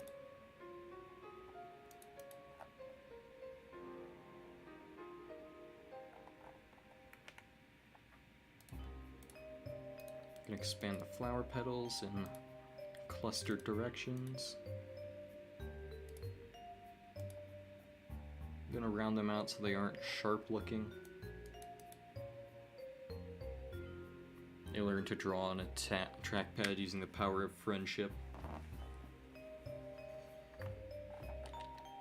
They went on a quest where they were only allowed to use a trackpad to draw everything, and then they just became a god at it. They became the chosen one.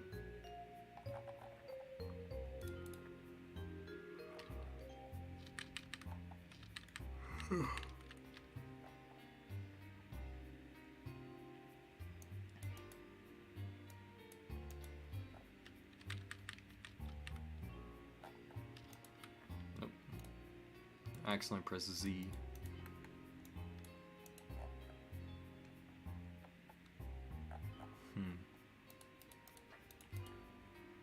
I might be coming up on done on this one.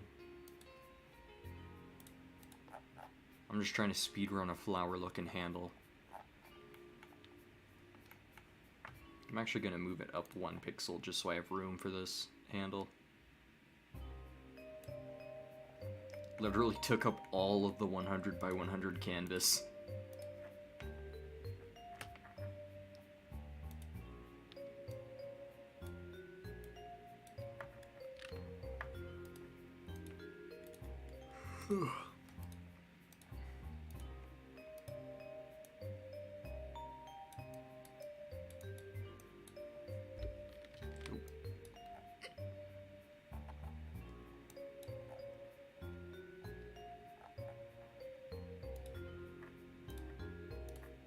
I'm going to cluster this a bit up, and then I'm going to anti-alias on the outside. Grab our brightest colors here. Yo, it's a song! This is one of my favorite songs from Undertale. His theme.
Alrighty, slowly honing in on the handle.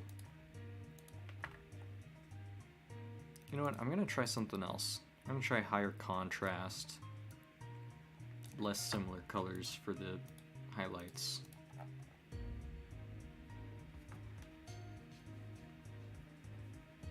Will I draw some lighting on the back of the handle too? I could add a backlight. I could. Screw it, I'm gonna add a backlight. Backlight's fun.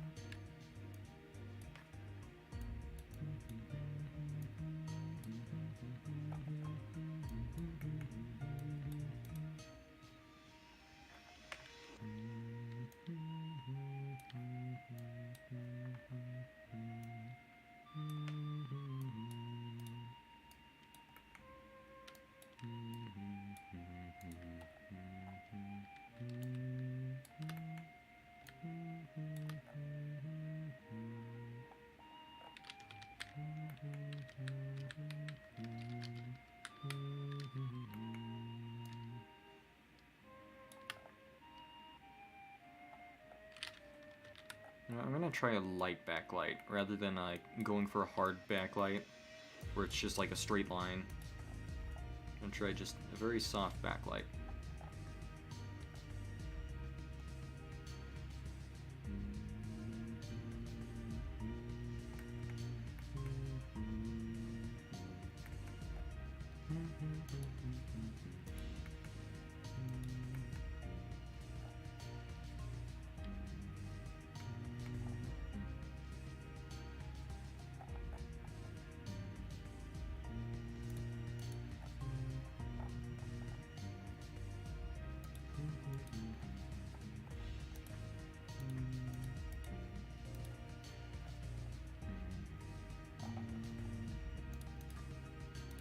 Oh, it reminds me, I forgot to put these pixels here.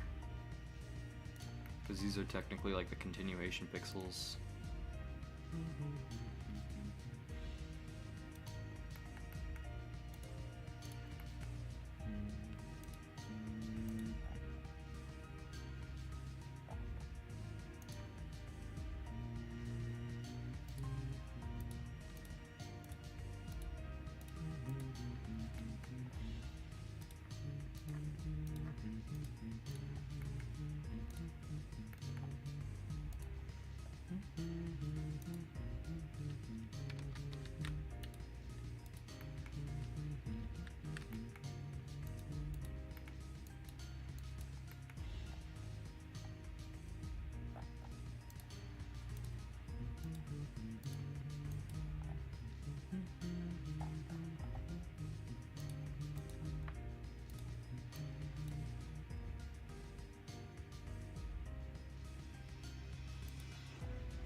You're currently on the NCP with me when he got netherite armor while you were searching, watching this stream. Oh wow. He already had netherite armor before he just got a chest plate now. Nice. The SMP is like, unfortunately very dead after the Among Us event. I might hop on. There's a lot of cool things I can show you. And me mellow.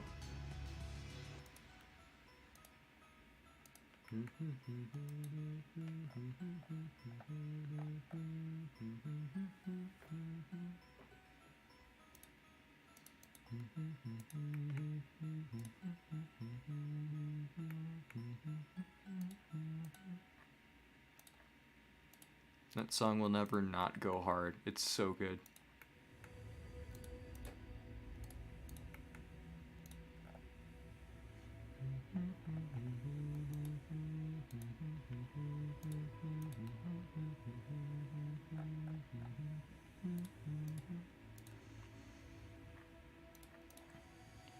You know, I'm gonna try reverse banding. Like there's a dark line in between each set of lines. I'm gonna try to even it out, of course. Never mind, that looks bad. I might have to hold off on the backlight for now. I think it looked much better without it. Inverse banding. Banding, but not actually banding.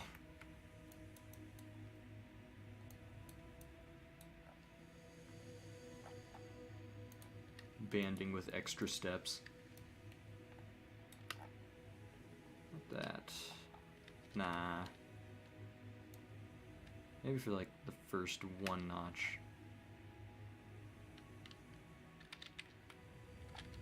You know, I'm gonna dither instead. I've been fighting the urge for too long. It is time to unleash the beast. Never mind, it sucks.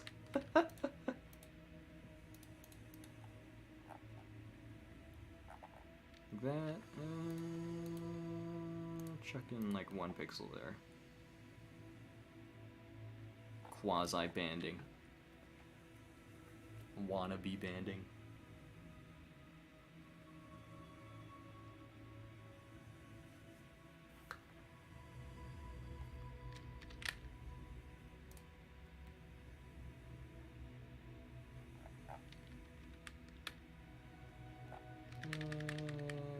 Kind of like that more.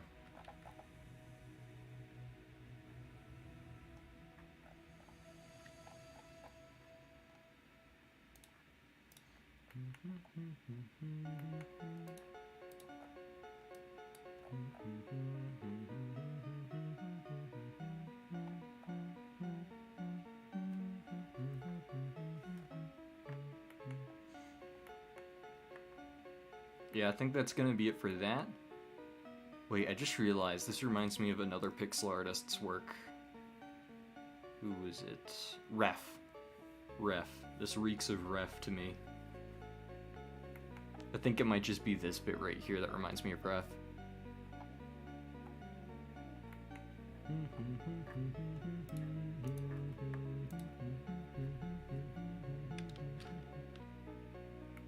There are 2 wolves inside you. One is dithering, one is anti-aliasing, and the other one is dumb.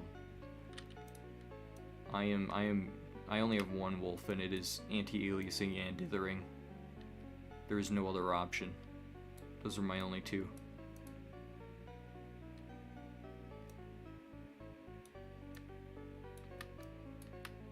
This is gonna be a fat gleam. It's super reflective.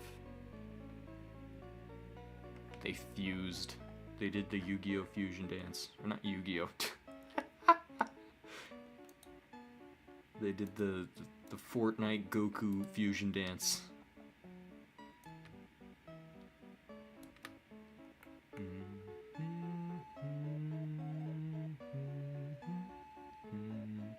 So that's 1, 2, 3, 4, 5. Wait, 1, 2, 3, 4, 5. 2, 3, 4, 5. I'm gonna lower it by 1 on the bottom and top. That's gonna cause an exponential decrease.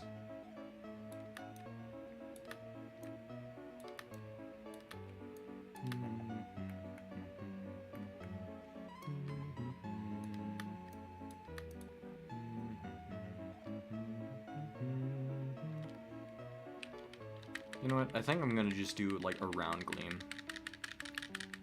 A star gleam, I don't think it's gonna cut it just right.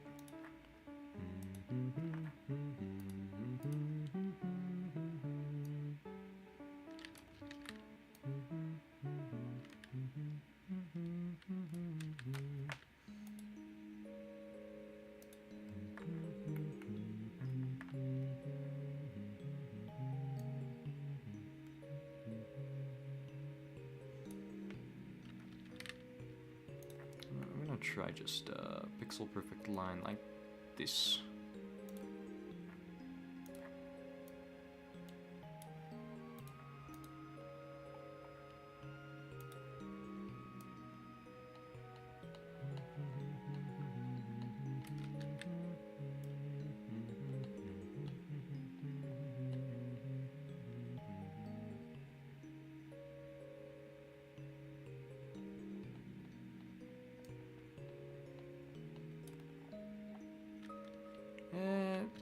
Never mind, I'm gonna just do the simple gleam. I don't think I can do it like that.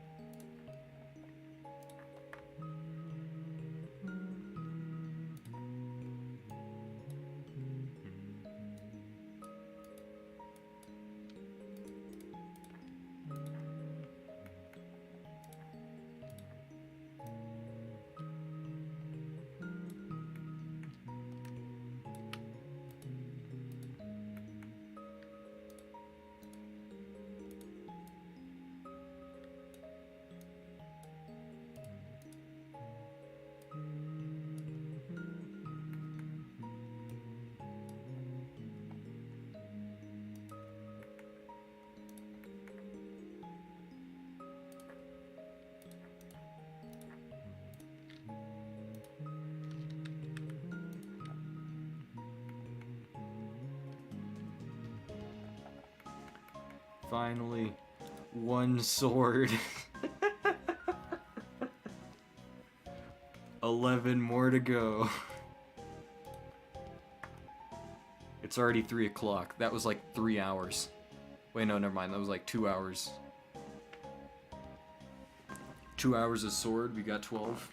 It's fine. It's just in another 22 hours. Easy.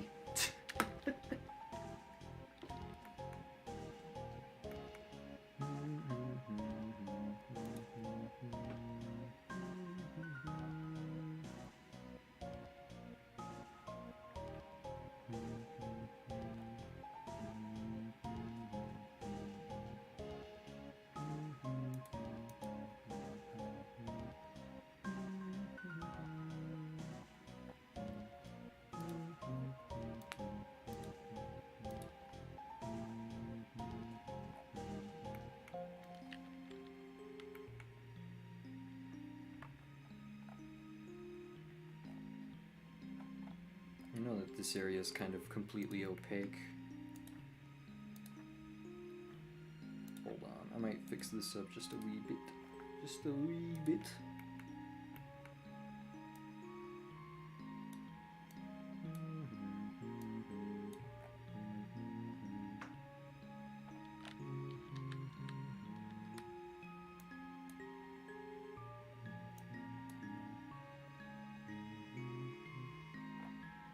Yeah, like that. That gives it a bit more depth. Alrighty, that's it.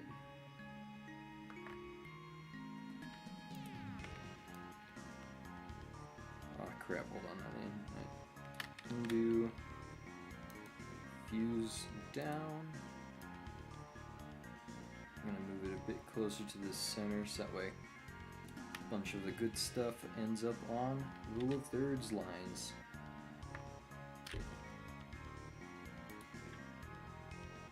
Okay, so that's one thing on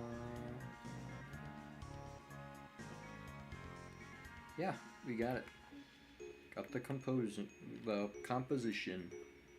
Next sword. Alright, I might use this shape just to save time. Next prompt is veined. No. Why's it gotta be a difficult one? After all that, we gotta suffer a bit more.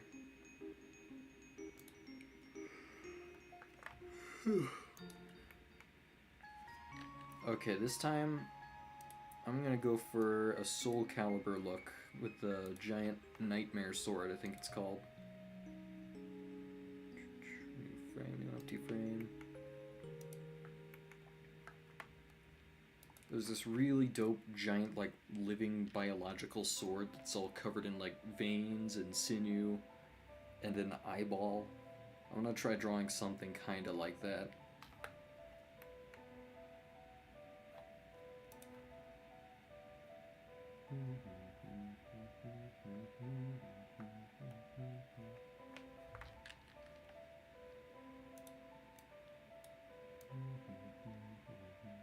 I'm gonna go for some bone colors for the blade itself, which I'm gonna start on. Bone colors are something I always struggle with. It's hard to get like a good dry color. I'll just set a matte black background for now. Now it's bone time. This time I'm going to try it at a hipster angle. So it's not going to be directly up and or down. It's not going to be linearly angled like last time.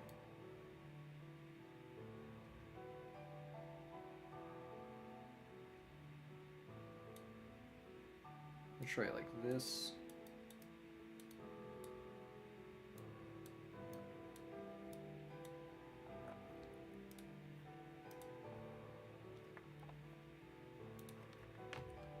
Get our reds. I'm gonna make this one a bit thinner than Nightmare, but I still want it to be like gross, fleshy kind of thing. It's just gonna be a lot smaller as a sword.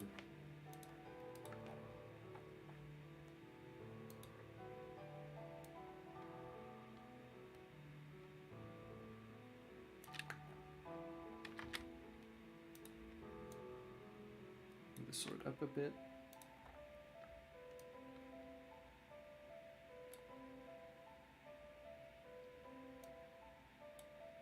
I know I'm gonna put an eyeball like right here. Wait, I just realized what this reminds me of. This reminds me of the demon swords from Wakfu. Wakfu's a really cool French fantasy show. I can't really say I'd recommend watching it though, because it's kind of sus. Kind of got some weird stuff in it. It's also French. But like, they have some really sick designs in there. The art direction is astounding. Yeah, Wakfu.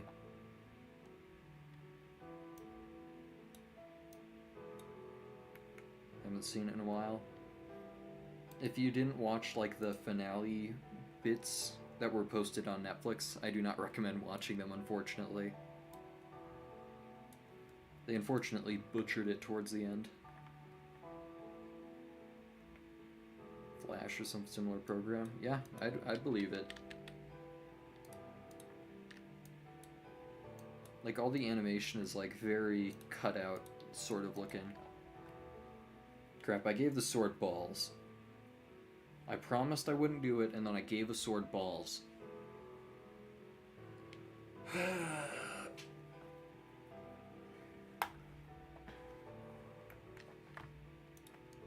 I gave his sword balls. I failed. I failed my mission.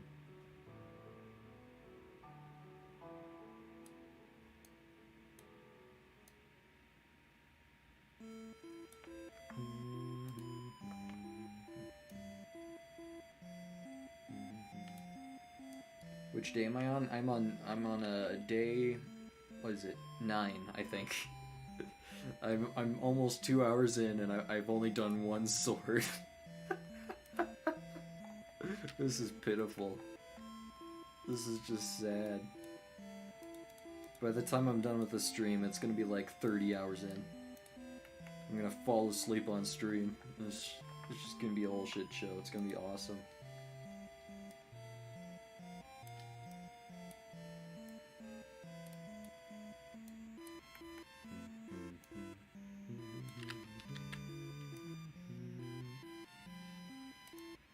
Deltarune music, go burr. So this one's prompt is veined. By the way, I can't believe I forgot to say that. It's veined. So I'm gonna go for like a weird gooey flesh sword with like a giant bony tooth. It's gonna be like it's gonna be like Nightmare from Soul Calibur. I guess they're technically from like any of the Calibur games, not just Soul Calibur. That's just where I remember them from. Reminds you of Scorn? Same. Scorn is another really good game. I can't wait for it to come out. It's scheduled sometime this October. So like just a month. I can't wait. It's one of those games that's been in development hell for like the past decade. So it's really cool to see them finally coming out. Yeah, just this October.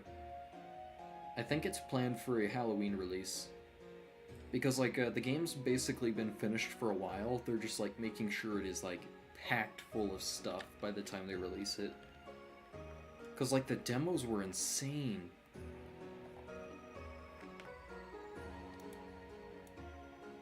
I'm gonna make an orange little eyeball just to signify where the orange little eyeball is gonna be.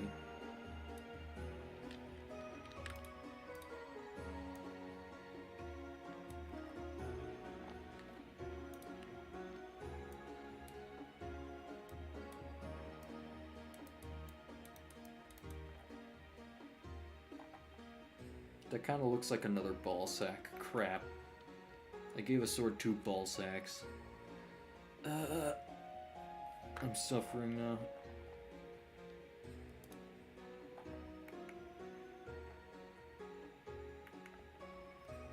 Alright, so I'll make like weird little rib structures right here.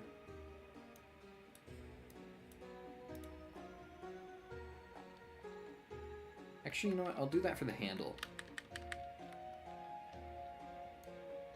I'll make it like this is the spine. You're like holding onto the spine and ribs of this sword creature.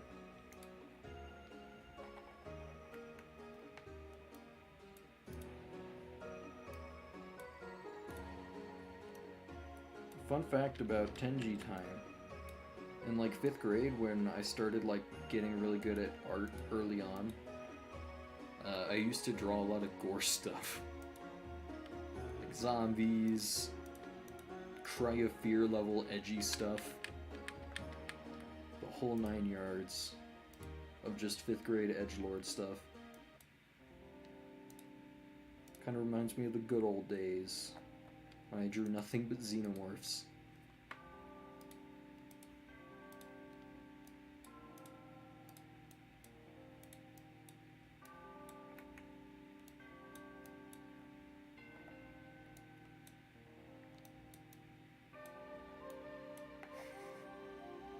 It's gonna have an actual scrote now. Good grief.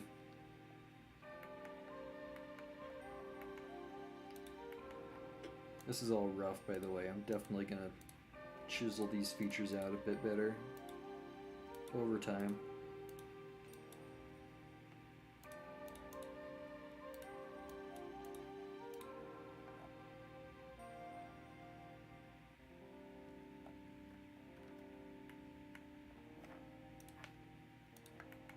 I'll just give it like doopy little eyes. It's like, why are you holding me? Put me out of my misery. I am just a sword.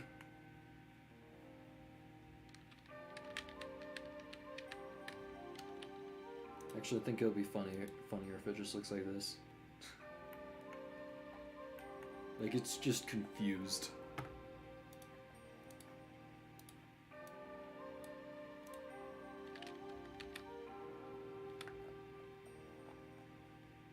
Kind of reminds me of Sanhud stuff. Certainly got that goofy Sanhud energy.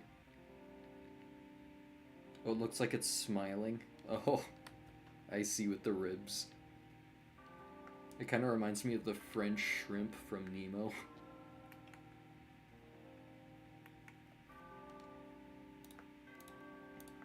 I'll give them a little nose bone.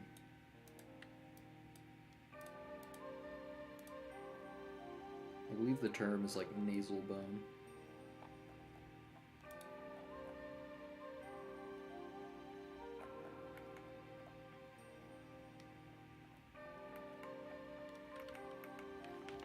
Alright, now I'll grab some darker bone tones and we can start shading and whatnot. Dark bone color, any % speed run.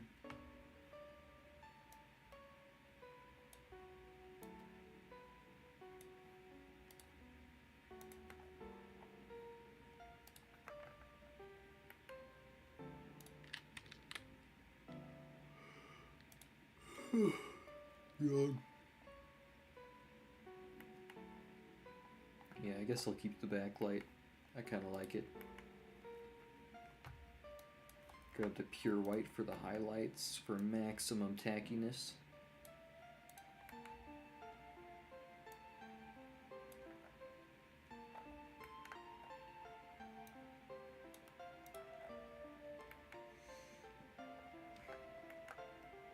Oh, that reminds me. You can actually like extract metallic calcium from a lot of biological calcium sort of materials. For examples like the keratin in your fingernails, animal bones like chicken bones especially. I saw this dude. You guys probably have seen him before. He's very popular on YouTube, but he likes to make knives out of weird things. And he made a video where he made a ring out of like fingernail clippings. Like they extracted the calcium what's it called? The metallic calcium from the keratin in the fingernail clippings. So I was kind of going for like a more metallic keratin sort of look. Technically it would be a lot more gray, but I like the bone aspect. Looks gross.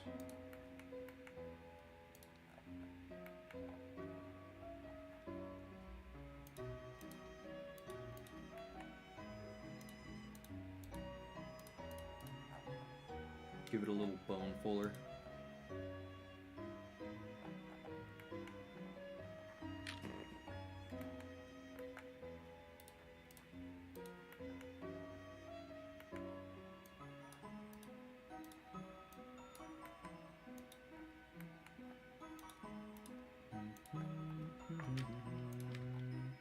I'll just darken all this for brevity.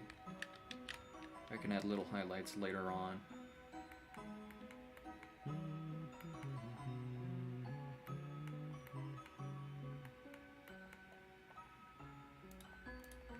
Could definitely do with some more oxygenated blood colors, so like more on the purple side.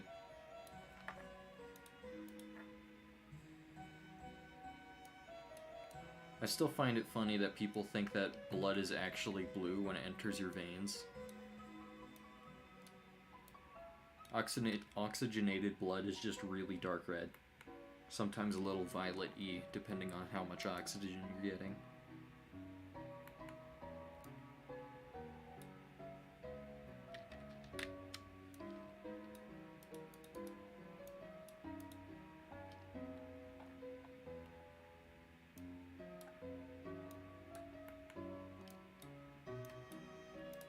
Gotta get that veiny aspect of it too.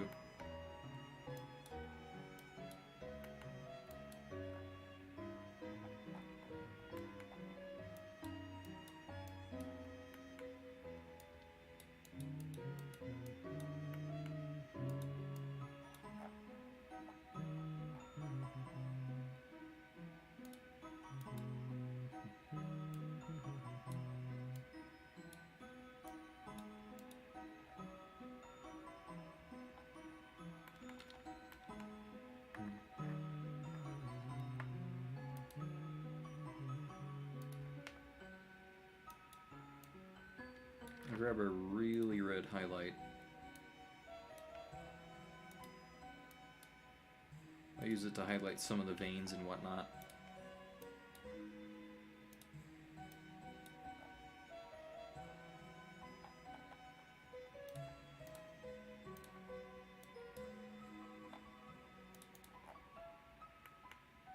Dude, the Delta Rune soundtrack is so zen, I keep zoning out.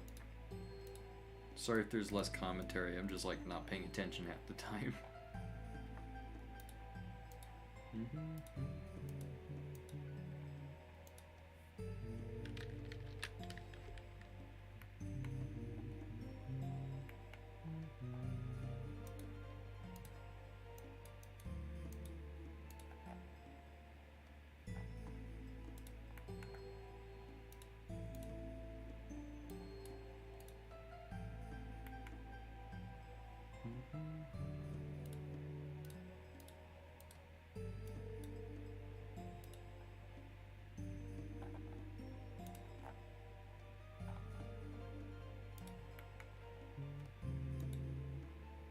Hold on, I'll grab a mid-tone so that way we can kind of transition the veins into the sword itself like this.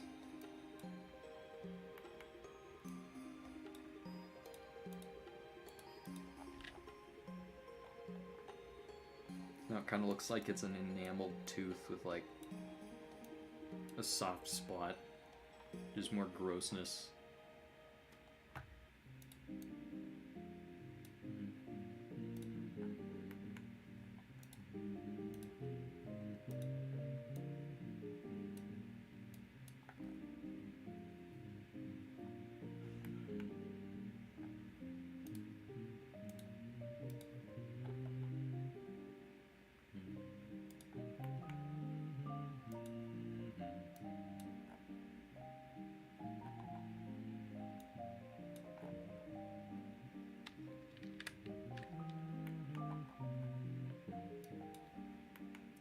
And I can use it for anti-aliasing. That was the entire plan.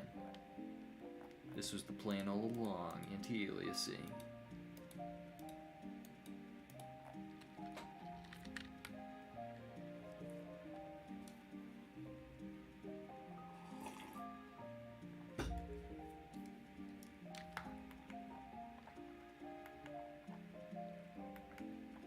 You know, I kind of like the menacingness of just him looking at the viewer.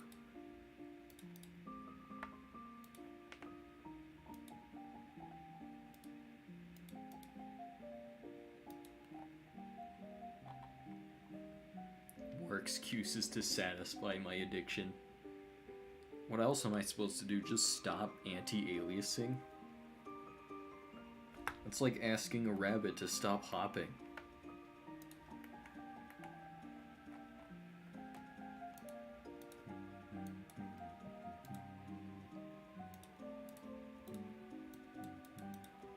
Everybody knows the G in Tenji stands for anti-aliasing.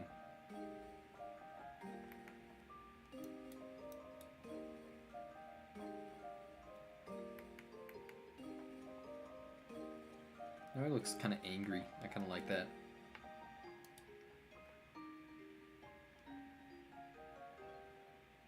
I'm gonna call this one. Oh, it's a song!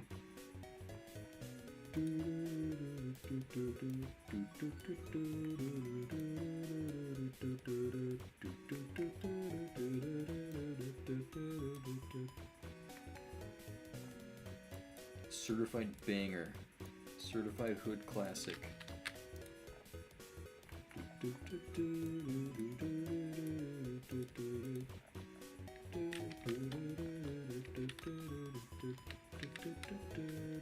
Oh crap, I kept pressing Control S on accident.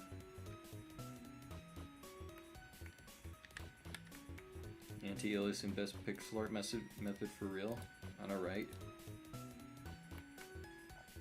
It's just like superior in every way to any other method.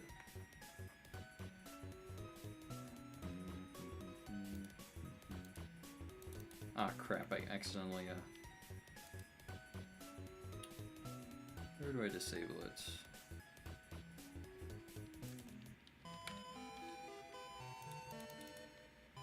Where was it? Timeline? Preview? Where was it? There's something that Jose told me how to disable last time.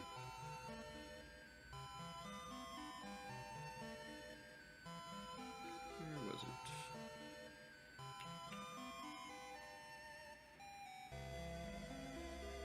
Where was it? Timeline, maybe? No, that wasn't it.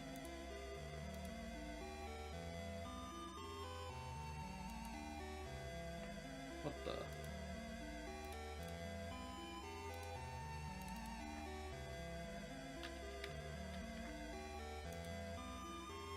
Hold up, I messed something up.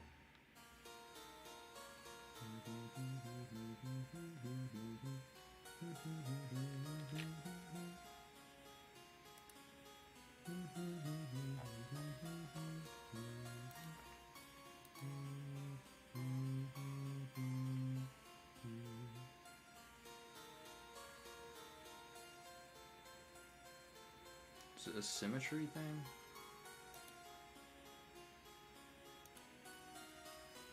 No, it wasn't that. Where was it? Tiled none. Crap, I forgot what to do.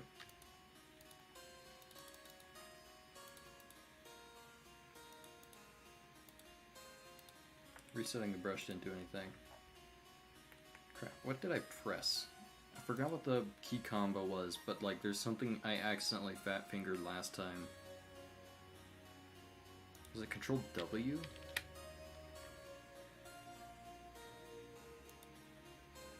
Oh, that wasn't it. Control X.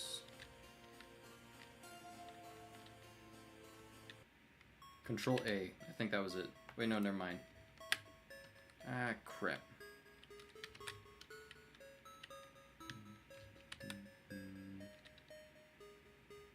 Oop, that's advanced mode. No thanks. Control J? What was it?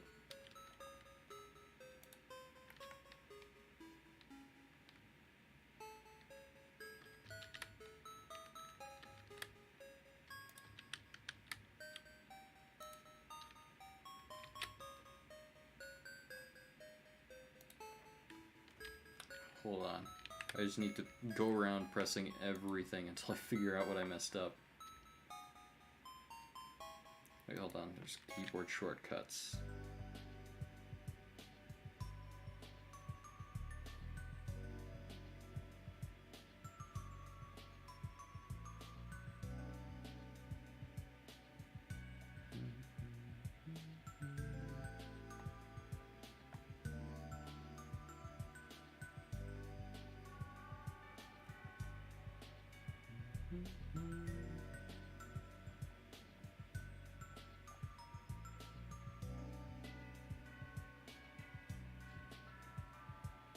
That's outline. Crap, I forgot what I pressed. Someone in stream told me what it was last time that I messed up. I think it was Jose.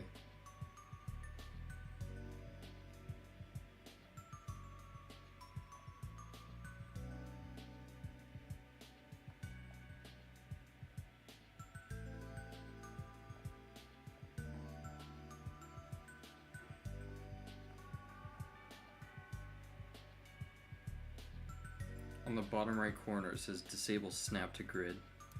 Oh.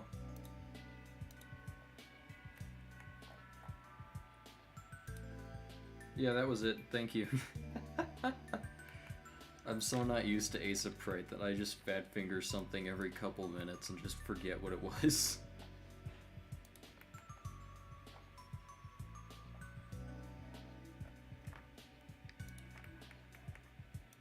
Yeah.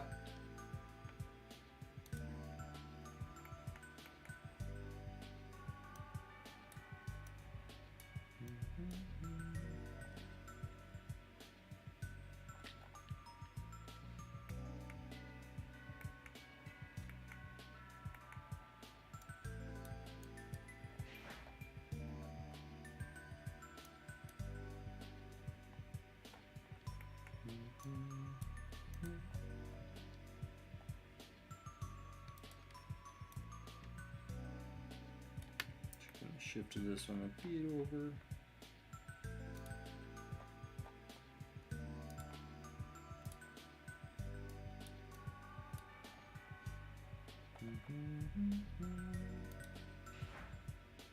What the? Oh, that's where all my like pixels were going to when I accidentally enabled snap to grid. Right in his eyeball.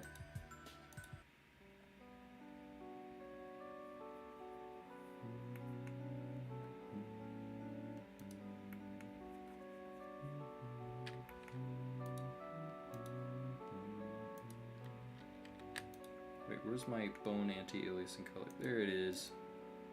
It's anti-aliasing time.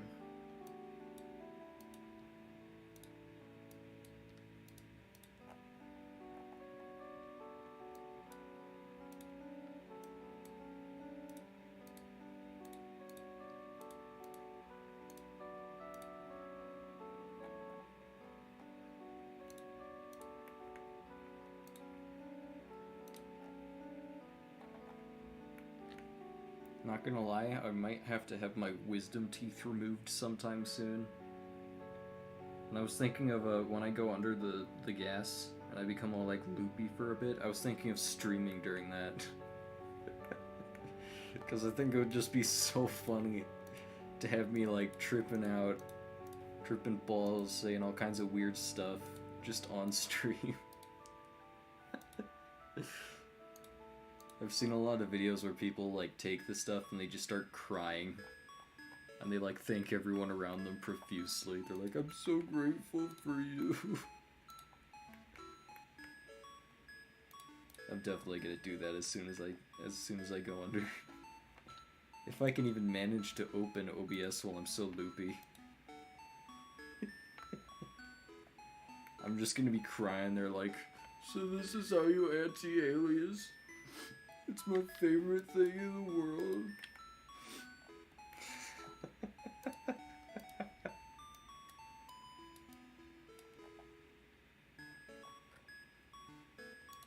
Alrighty, now I'll just start wedging some little shadows in between the ribs.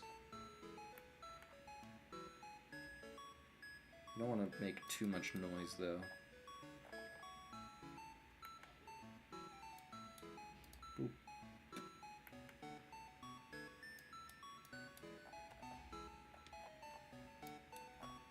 Got the little scrote down here. I'm probably going to turn it into like a bone. Because I do not want it to be an actual scrotum. Oh, I know what I can do. I can make it like mimic a human pelvis. Or actually technically just any bipedal pelvis, but who cares?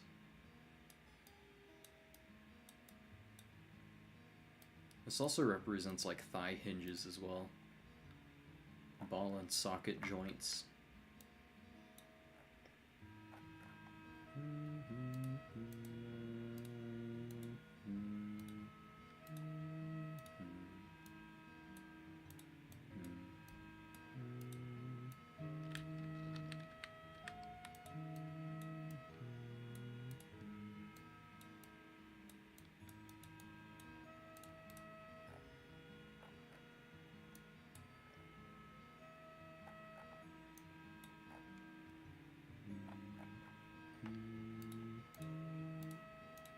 Start using this anti-aliasing color as like cartilage tissue.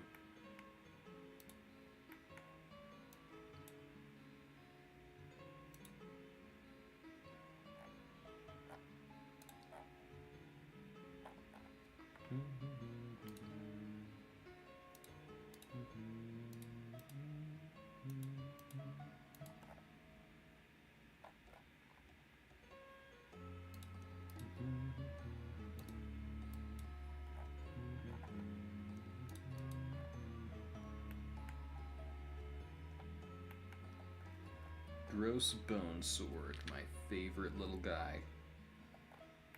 I should probably give his eyes a bit more interesting stuff, because they're like just monochrome.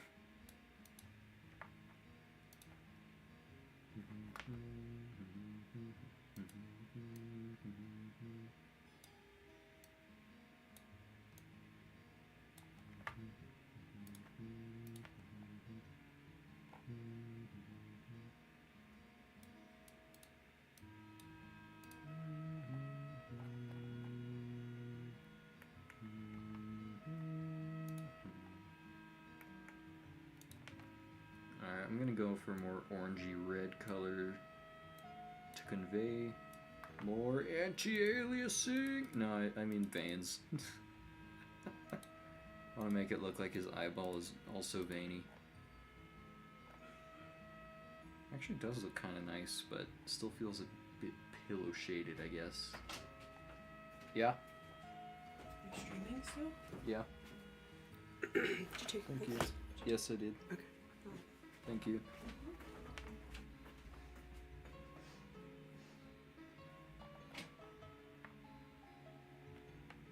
Yeah, I can use a bit more red there.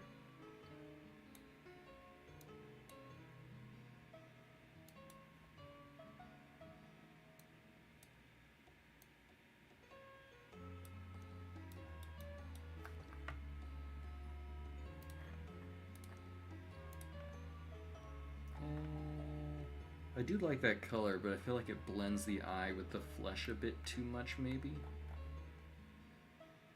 More red. Or more bright, I should say.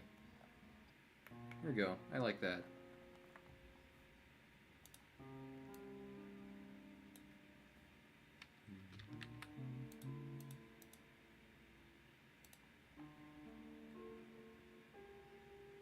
Ow, my leg fell asleep. Oh. Oh. My chair's just really scuffed. It like pinches all kinds of nerves whenever I try to sit down for long periods of time.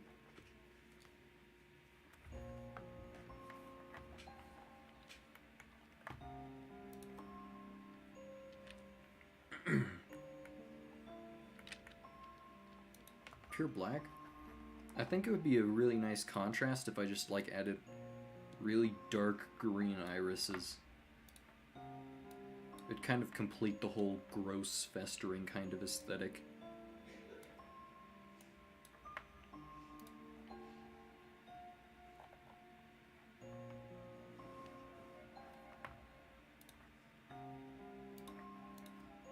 Slap a color darker tones in there.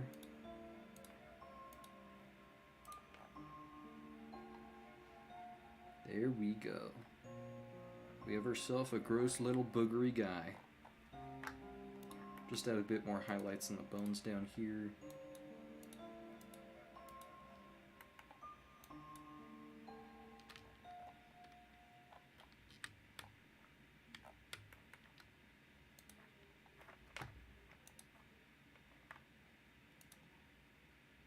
Oh, the video automatically paused.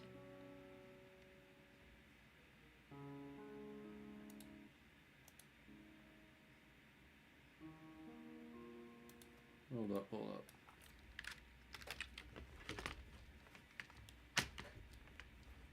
I'm gonna pull up the Digital World song, because that song goes so hard.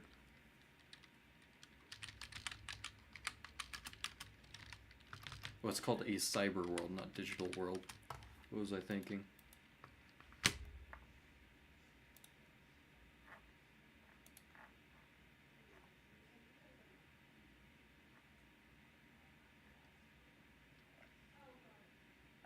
All I get is just videos that are like an hour long.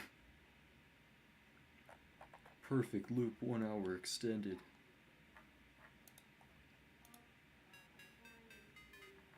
Oh yeah, this is the groove.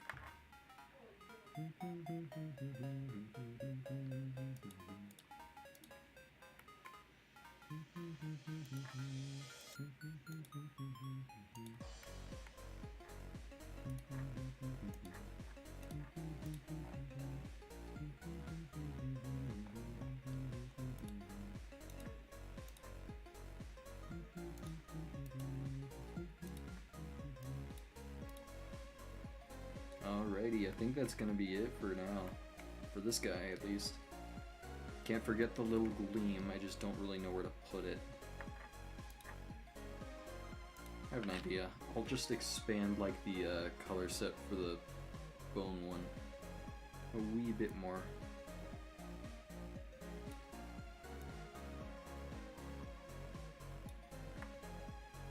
Put a gleam in his eyes. I could do that. Just see how this looks real quick.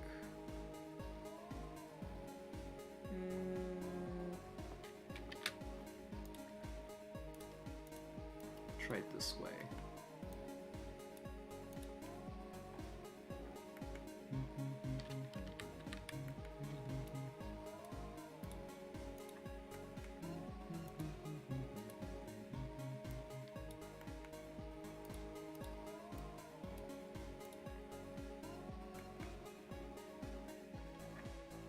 Could use a bit more anti-aliasing. Just smoothing out the edge a teeny bit. I'm not doing this to cope with my addiction, I swear.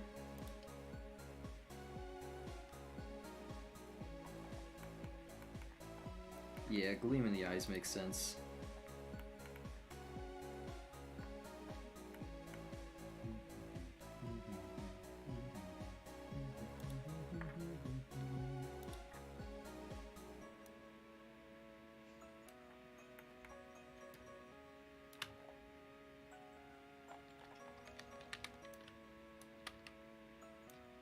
It's a rough one. I need more colors for that.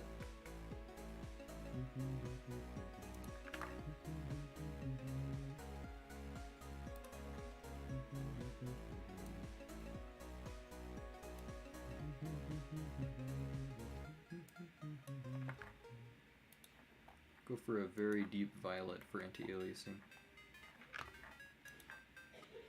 It's just auto-played the 1 hour version, no thank you. I don't want to listen to that to the point where I hate it. It's a banger, but you gotta let bangers rest for a bit before they can be bangers again.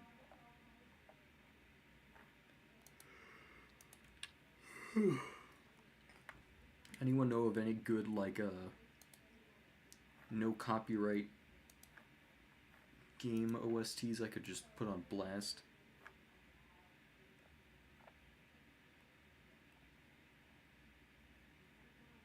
I'll queue up a few, but like, I remember one I forgot I really wanted to hear recently was Undertale Asgore Battle.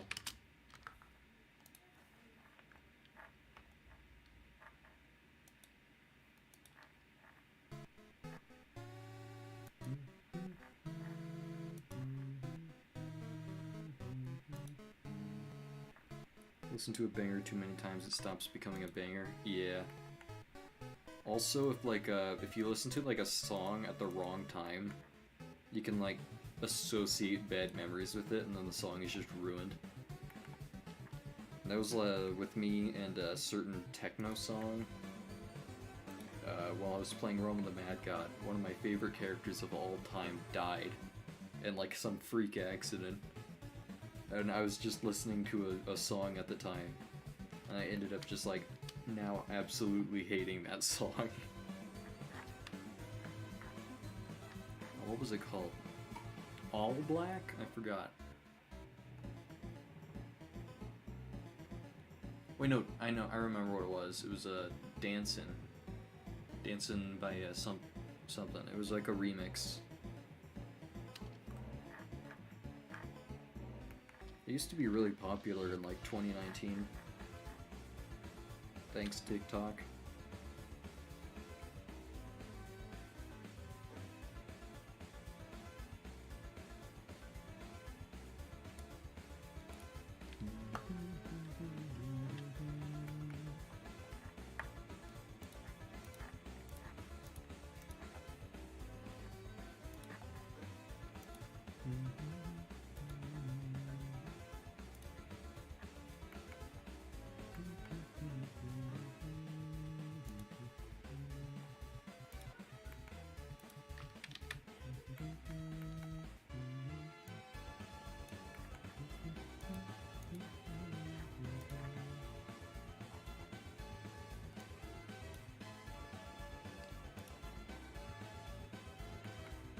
Alright, I need to stop anti-aliasing before I go insane.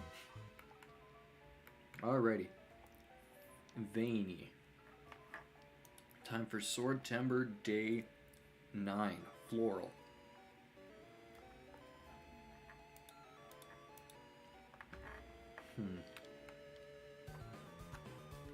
Trying to think, what would be a cool sword for floral? I'm gonna save the leaf design I was thinking of for the future prompt leafed. Or leaved. I forgot what it was exactly. Oh, it was just leaf. Yeah, I'll save that one for the leaf sword. Maybe like a root sword, maybe. But that doesn't sound too floral, that sounds like rooty. Flower sword, maybe?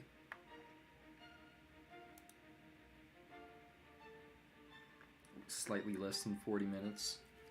We're gaining speed.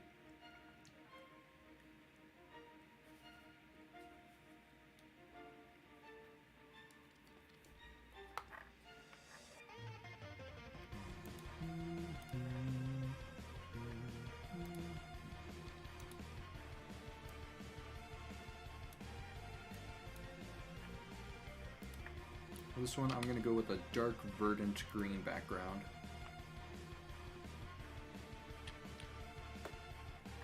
The theme is floral? Yeah. I know that technically refers to, like, flora, like literally any plant. But I think, like, flora in, like, the traditional sense of the word typically means flowers. Like, when people think of, like, a floral bouquet, they think of a flower bouquet. Or when they see, like, floral ornamented design, they think of flowers and not leaves and roots and all that. I mean, leaves would probably count as floral, but, like, I don't think the root sort I was thinking of is a good bet.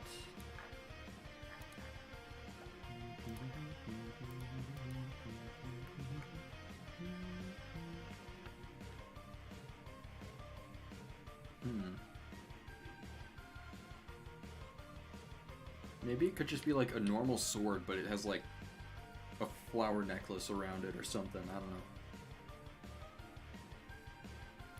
Handle has to be mossy, of course. Of course. I will never pass up an opportunity to draw moss. Moss is like my favorite thing ever.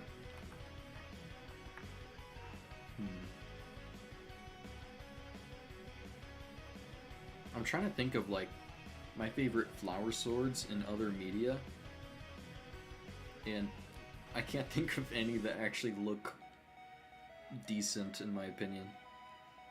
There was this one that was really cool in Thoria mod, but the blade itself was literally like a big bundle of brambles. And then like the handle was flowery. Come on. Hold on, I'll try looking up some flowers. I know there's some really cool looking flowers that have really sword-like petals. They called orchids? No. Daisies?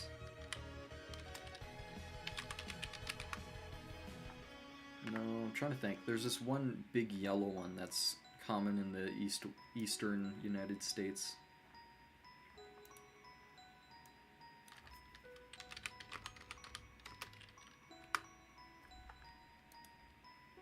Orchids look pretty too. I just don't think they're very sword-like.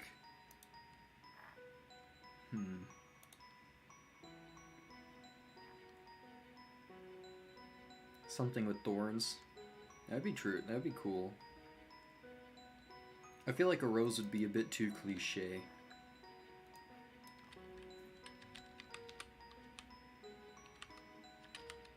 Daffodil? I'm trying to think. There was this one flower my sister was very allergic to. Yeah, it was daffodils, I think. What was it? I remember them having like longer yellow petals.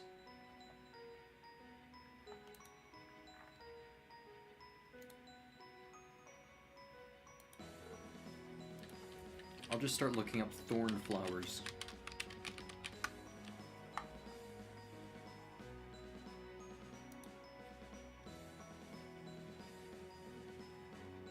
Oh, there are actually like some flowers that are literally thorned. Like the petals themselves are covered in thorns. Huh.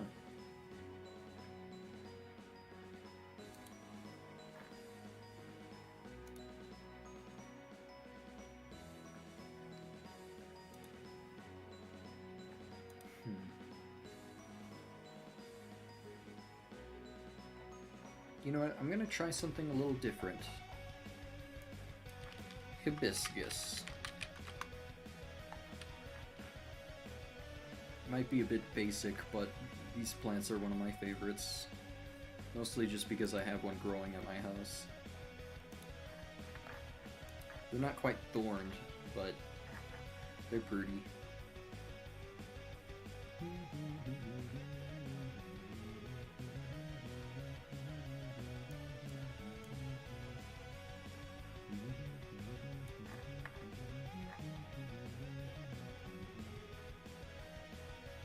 This time I'll try it eclipse style. By that I mean I'm gonna draw it like straight up.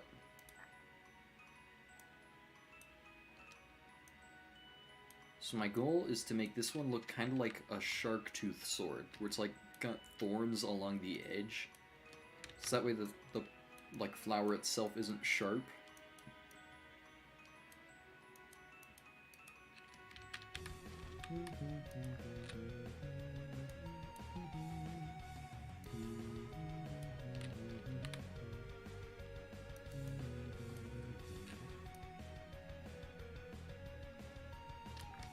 Kinda like that.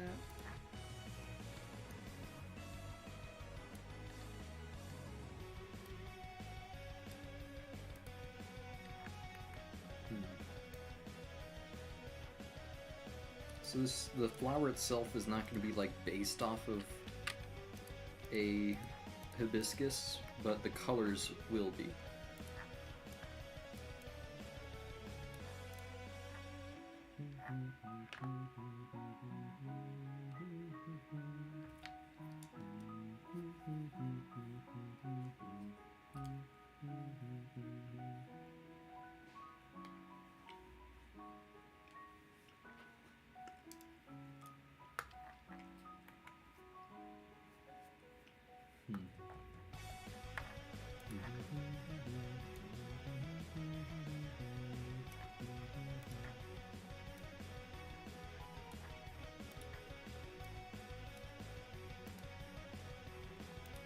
I'll have to play the Anamanaguchi remix of this sometime.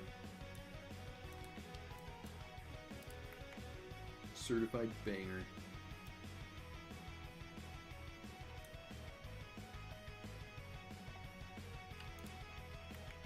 Alrighty, so this part of the sword, like the blade in quotes part, is not going to be red.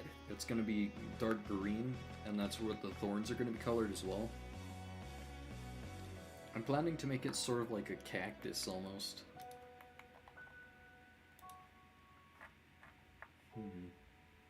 Do I go for the mossy handle, or do I go for a like a wooden handle with like little twigs growing out of it or something?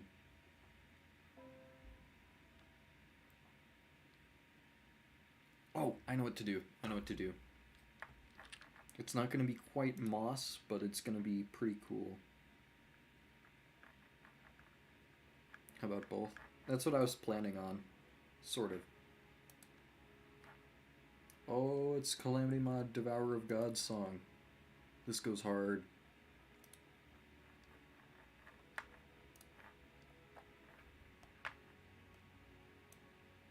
Okay, so I'm going to start with like an oaken wooden color. It's definitely not going to stay oak wooden for long. My plan was to make it like a normal sword handle, except there's like growths on it and coming from it.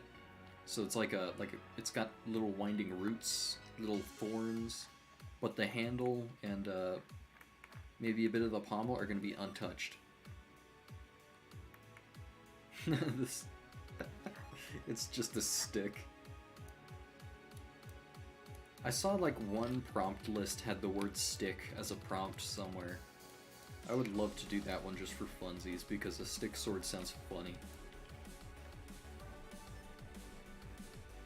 I'm gonna just draw the handle in organic shapes for now. It's gonna be a bit more cutlassy, but it's gonna be worth it.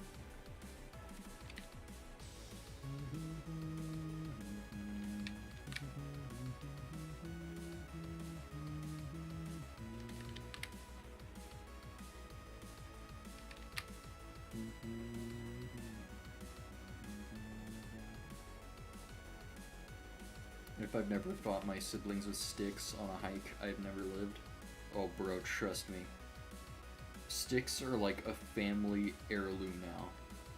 Like, they're a family story. If you didn't have a cool stick in our household, you're like not part of the family. It's like just how it is. We had so many cool sticks in my childhood. It was real sad when some of my favorite sticks broke, but there was always a new stick sometime in the future. Sticks aren't meant to last, but the memories you make with them last forever.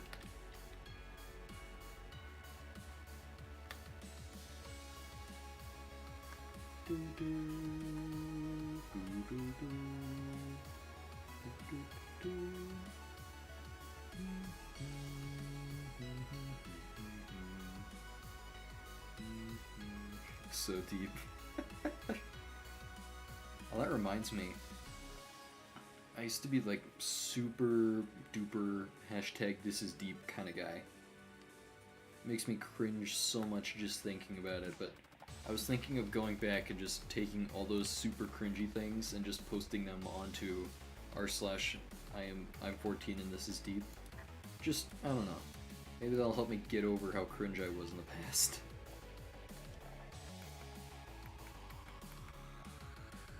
If anyone finds anything cringy I said in the past, I give you full permission to post it somewhere else and make fun of it, because good grief do I deserve it.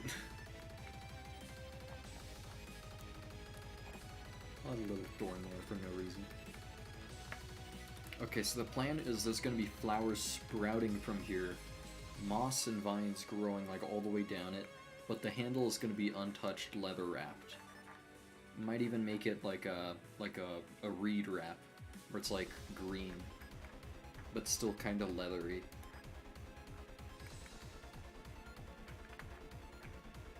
You know, I'm going to change the background to be more blue, because all the greens would just blend right into the background. Well, that's way too bright. What's the prompt? Floral. Floral's the prompt. I interpreted that as more flower-like than plant-like, so I took a lot of liberties with that. Yeah, you got it. You got it. Floral Yanni. Floral Yanni. Remember that when that was a thing? People would just like post things that kind of sound like other things, and people would like debate over which one it was. It says floral, no, it says Yanni. Meanwhile, people in the back were like, this Ben 10 toy says green needle. How long ago was that? Good grief, I feel old. I feel like that was like 2018, 2017 maybe? I think it was 2018 bordering on 2019. And then 2019 was when Green Needle blew up again, I think. Or no, Green Needle was on 2020. Yanni Laurel was 2018 to 2019. I forgot. Good grief. That feels like it was so long ago, but like it's still technically like recent history in my brain.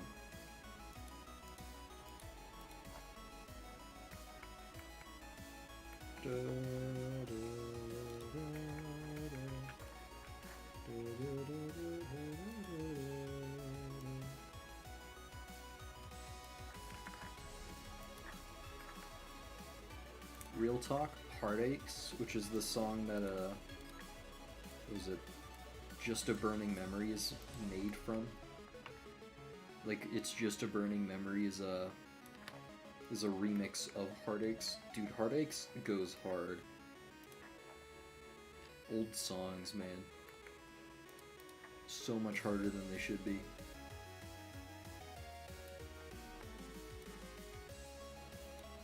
Oh, whoops. I am still on the bottom layer.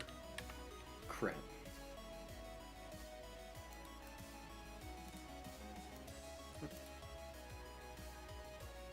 Ah, crap. I guess I'm just gonna have to work with that now. Because I can't merge down, or else it will merge all the other swords down.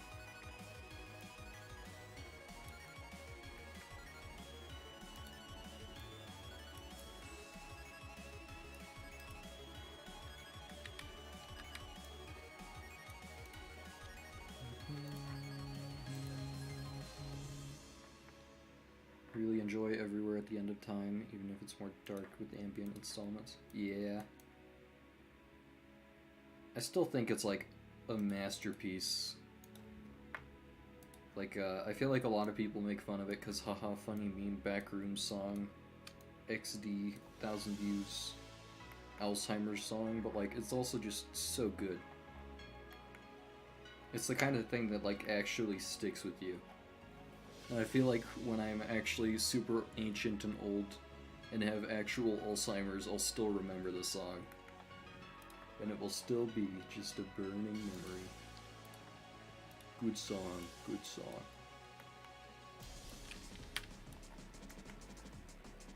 Another song that would totally stay with me till the day I die is Beach House. What was it called? Beach House Space Song. Beach House Space Song is also a song that I could just imagine myself remembering on my deathbed. Trying to get your hands on vinyl. Oh, that'd be sick. That'd be so sick. Beach House Space Song? Yeah, I think that's it. It's the one that plays on like the fan animations of like not fan animations. I mean like fan edits of 2001: A Space Odyssey. So good. Beach House is also one of those just amazing bands. 70 years from now, someone's gonna make Everywhere at the End of Time with 2000s pop songs. True. Imagine it's like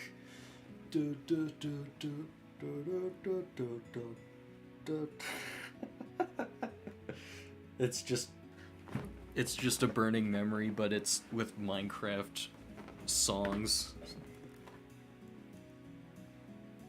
Five Nights at Freddy's 2 song.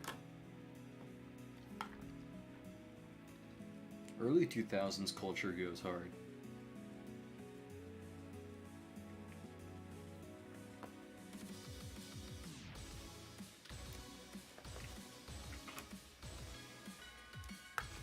I forgot what I was doing. Oh yeah. Floral sword.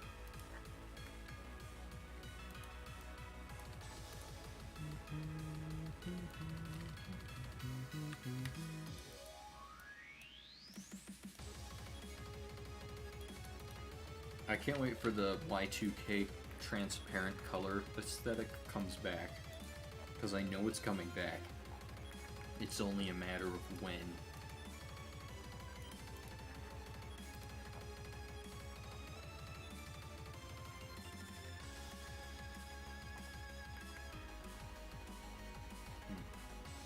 Alright, I'll get to the greens.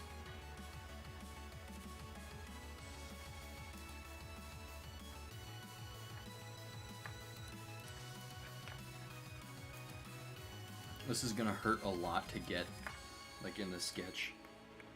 I have to do it. Look at that puke green to red. Disgusting. The man behind the slaughter.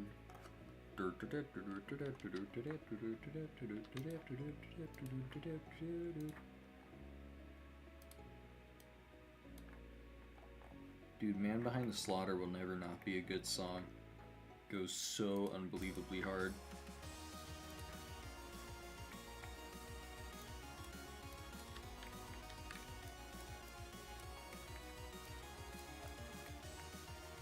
There were like 5 songs that were like the pinnacle of internet culture. One is The Man Behind the Slaughter, and the other one is, I think it's, what's it called? I don't want to say Minecraft Revenge, but I think it's, Take Back the Night. Like, as soon as people realized that they were like a cinematic universe, like, it suddenly, like, changed culture. Now, like, every single time anyone thinks of, like, Fallen Kingdom, they just immediately snap back to that cinematic universe when the video first released. So good.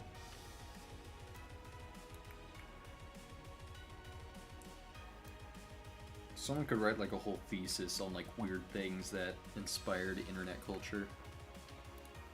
Internet culture is so cool. It's just always changing.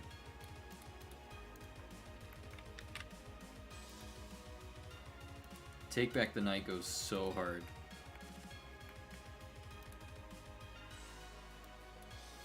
The only reason I even remember like Take Back the Night is because I make sure I go back and take like pilgrimages to my past. Just make sure I never forget that song because it's amazing. Dude, the final Herobrine fight. Dude, like my little 10-year-old brain was like just so into that stuff when it dropped. Moss is truly a thing ever. Most ever. Top 5 ever, Moss.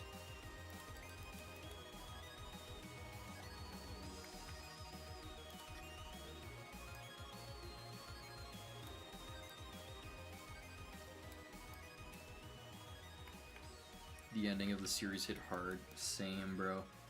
I was one of the people who basically like tuned out after Find the Pieces came on. Same, Wolf, same.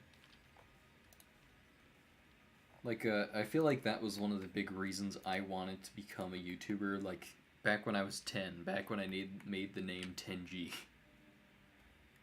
That was because I saw stuff like Captain Sparkles' cinematic universe of Take Back the Night. I was like, I want to get big to the point where I can create stuff like this.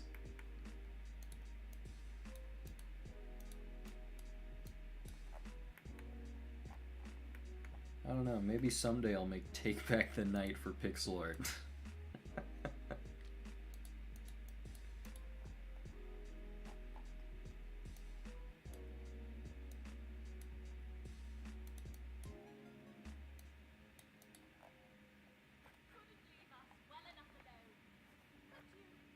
I still can't believe DM Takuro made Calamitous British.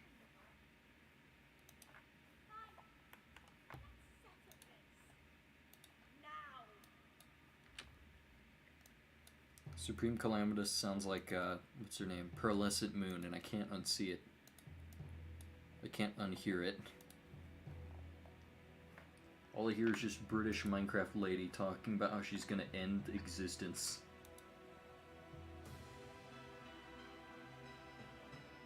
British. Don't worry, at least it's not French.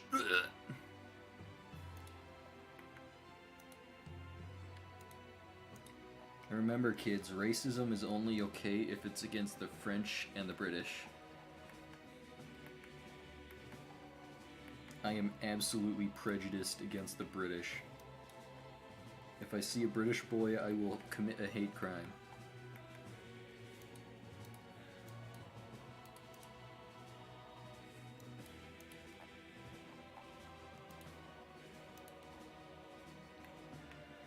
Those are the only exceptions.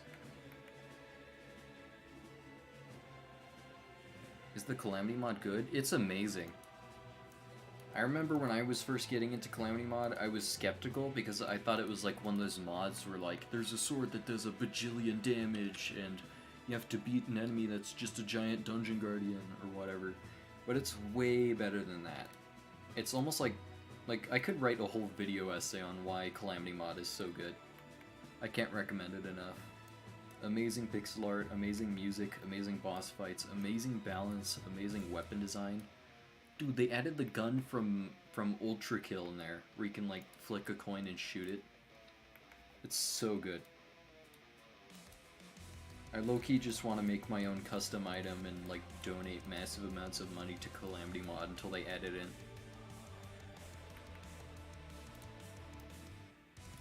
Calamity mod is something I recommend anyone play if they've ever played Terraria, because it's like, to me it feels like Terraria 2. Somehow, someway. Even though it's a mod.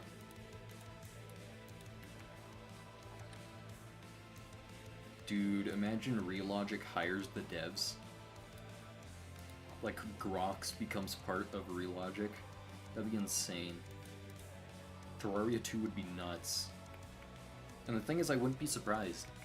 Grox already has dev armor in the OG Terraria. And I think they were one of the main people who helped with the T-Mod loader on Steam. I think. I could be wrong. I think Grox is the one who made Calamity mod anyway. Hold on, I'm gonna Google it real quick.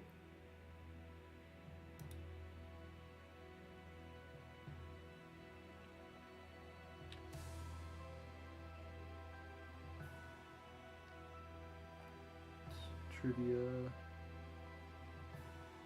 Oh, what? Grox's set does not have any history with Grox. Why? Oh, it's a reference to G-Realm. Never mind. I thought Grox was like an actual dev in Calamity Mod. Never mind.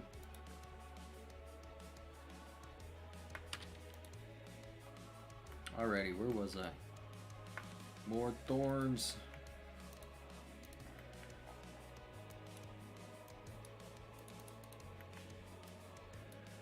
I'll brown the thorns at the end just because it represents how thorns actually are formed on plants. They get darker towards the end because they take more carbon in, which is why they're much more durable.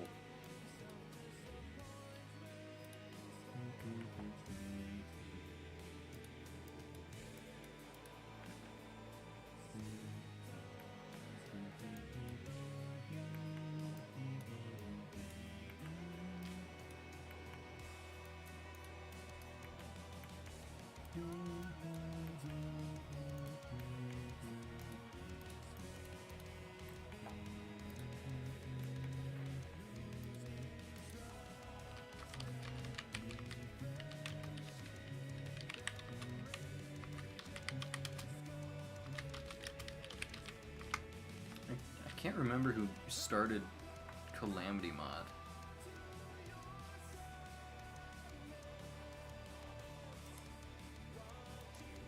Who was it? I thought some, or whoever it was, got Dev Armor. I could be wrong though.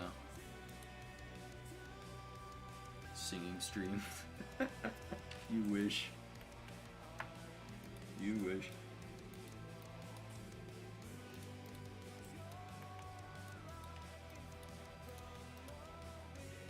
Thorns. Thorns go burr.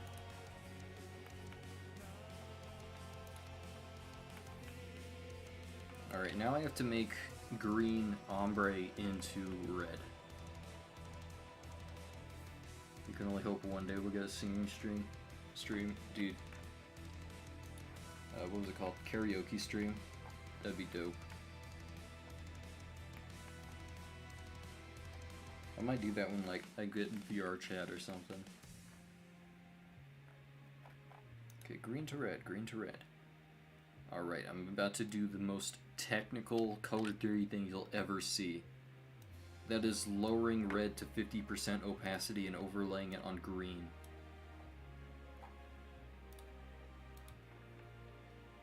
It was tough, but I did it. I now have a mid-tone for red and green.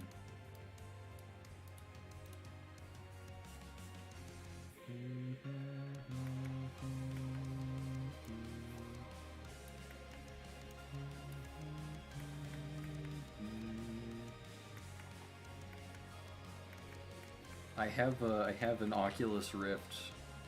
Wait, no, it's called an Oculus Quest now. But I'm unable to use it with my computer, unfortunately. Like, my computer just literally does not work with it, apparently. Which is upsetting, because I really wanted to play Pistol Whip on it.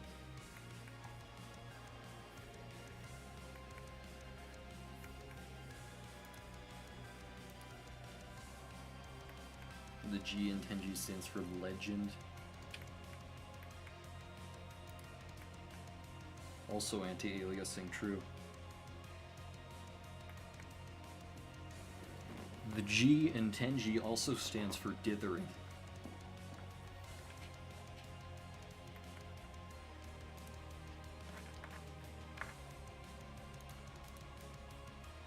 I know there's like a lot of beautiful color theory you can do to make red go into green, but I just find it so funny that this just works.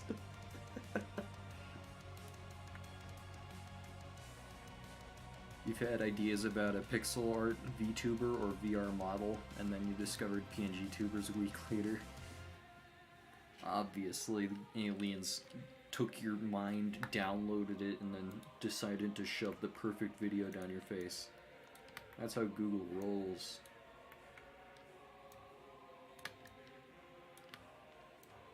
It's like that meme about microplastics, except it's like algorithm videos. I love it when Google shoves algorithm cookies in my face. For real though, I feel like that's the best part of algorithms, is like sometimes they'll just solve problems for you. You're like, oh, thanks Google.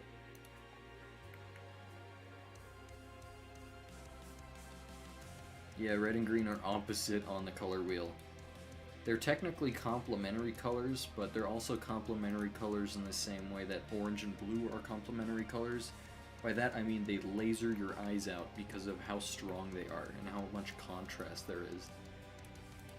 Colorblind people right now are probably freaking out. Like, you're just mixing gray and gray, I don't know what you're talking about. You're just mixing green with green. Wait, no, you're mixing red with red.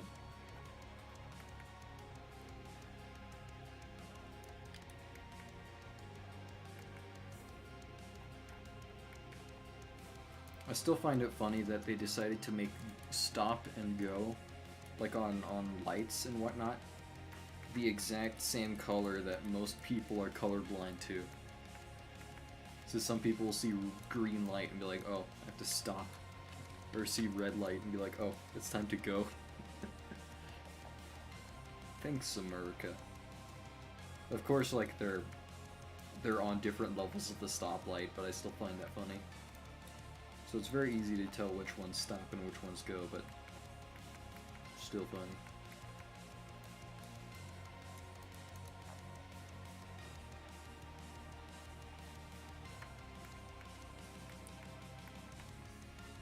Wheelchair accessible streets.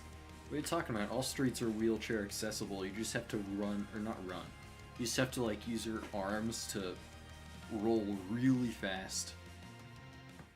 If you can reach 30 miles per hour, you're easily wheelchair accessible on the road. I don't know what you're talking about. Just like get cans of compressed air, add them to the back of the wheelchair, and just go. They didn't forget they got paid by car companies not to make them. Aw, man.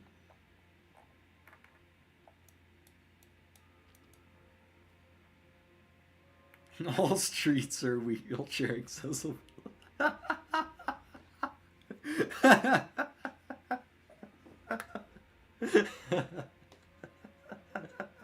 That is the best out of context clip I'll ever get out of this entire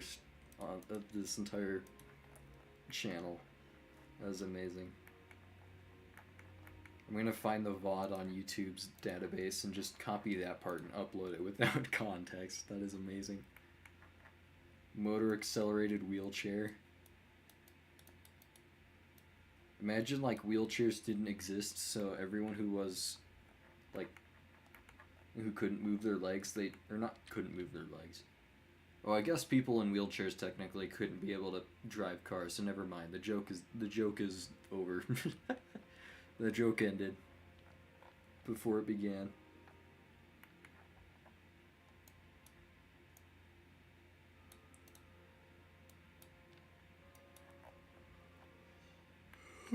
This looks like a watermelon sword, not gonna lie.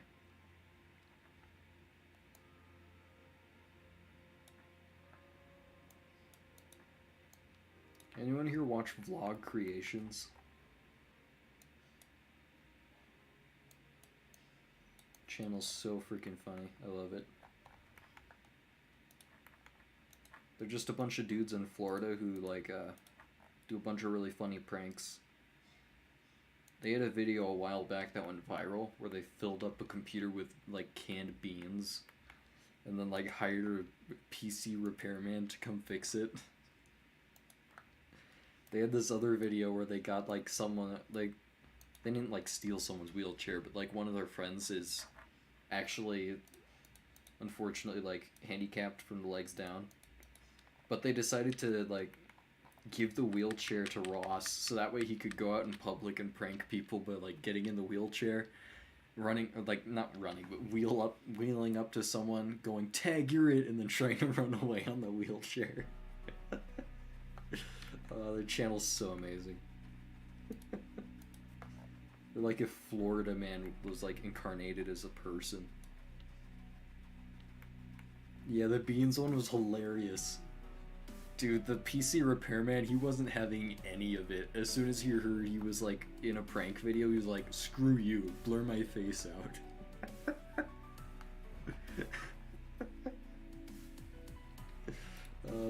It was amazing.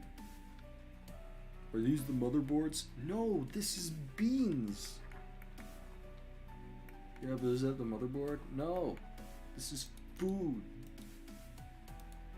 Amazing. Best video on the internet, hands down.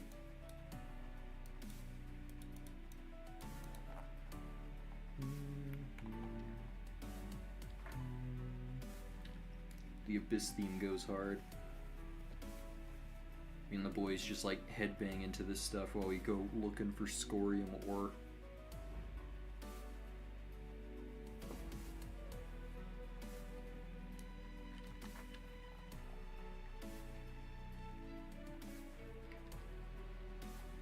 I should probably get to actually shading this thing.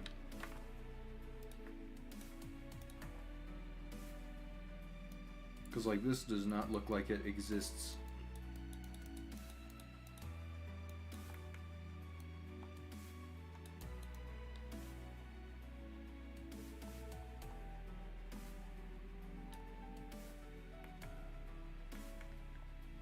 Me and the boys on the way to unpixel your shading.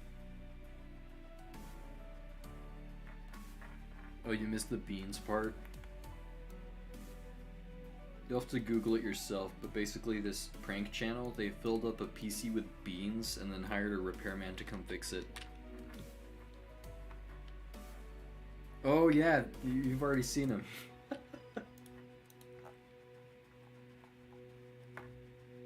Yeah, Ross is amazing. Love their content. Quite literally like actual Florida man.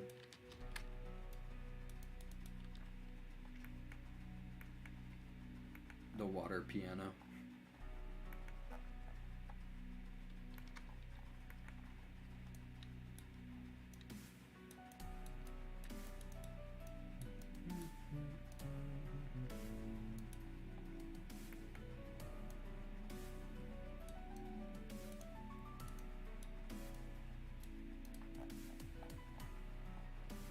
I remember they did this other amazing prank. Oh yeah, I remember what it was. They put a motor inside a porta potty and like rigged it up to be a scooter. So they would drive around a porta potty and just pass by joggers on it. They would just drive a porta potty around in public places like it was a car. They had a camera inside and everything so that way they could actually see from the inside. Dude, it was amazing. Some guy put hammers in his piano and hired some people to play something on it. That's genius. That's amazing. I'll have to look that up when I'm done with streaming. Alrighty, now I'll start shading this flower. Because right now it looks pillow shaded as crap.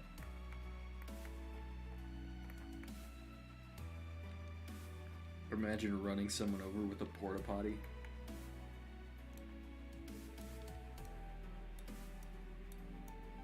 Like, who are they gonna call?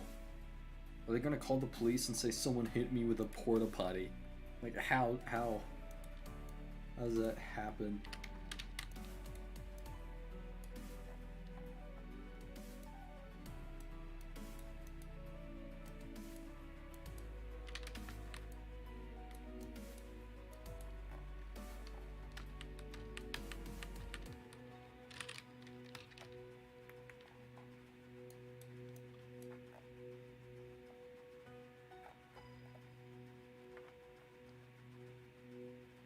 Wheelchair streets. No, we got porta potty accessible streets now.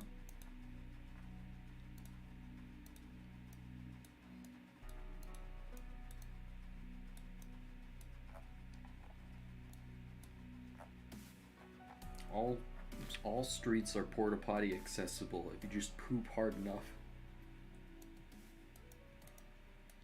If you believe.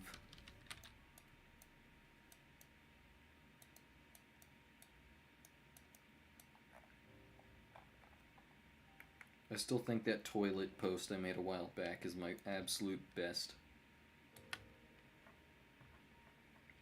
This will be society in 2013. Is it just me, or did 2013 like not happen? I can't remember a single thing from 2013. How many people do you think a porta potty is rated for? I don't know, at least one? I don't know.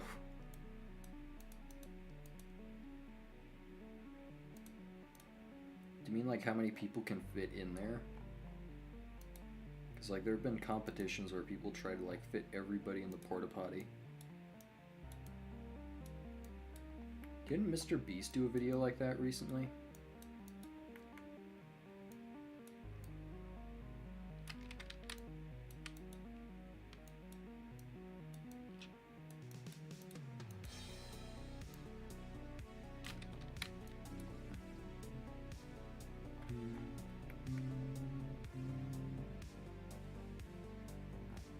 You know what, that's still pillow shaded, hold on.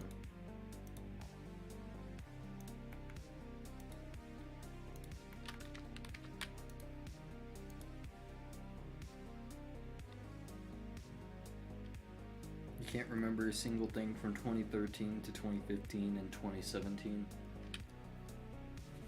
I can remember like very oddly specific things from 2011 and like 2012, but not 2013. 2013 never existed. Prove me wrong.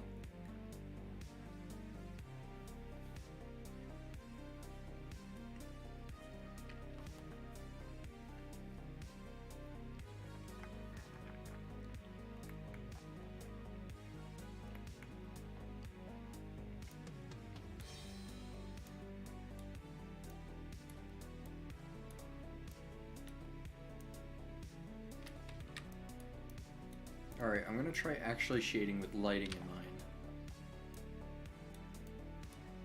So the petals are gonna have a little line in between. Nah, never mind. I like just this. Gives the petals more depth, and I can use darker shades to accentuate more depth.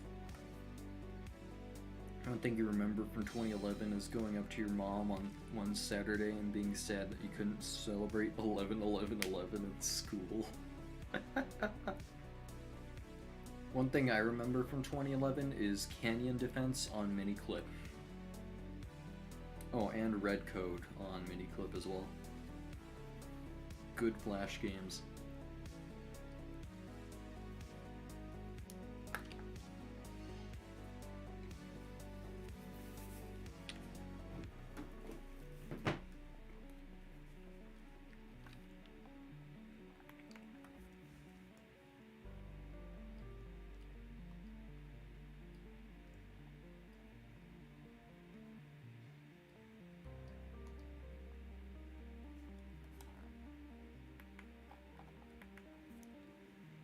Alrighty, now we're actually drawing some petals with depth.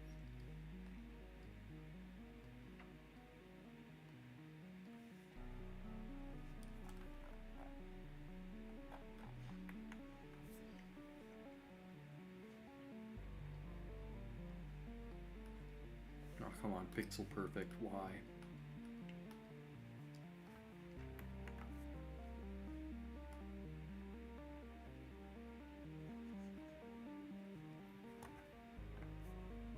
In 4th grade, you got sad for like a week because you didn't realize that 12/12/12 would be the last time a date would align like that for a long time.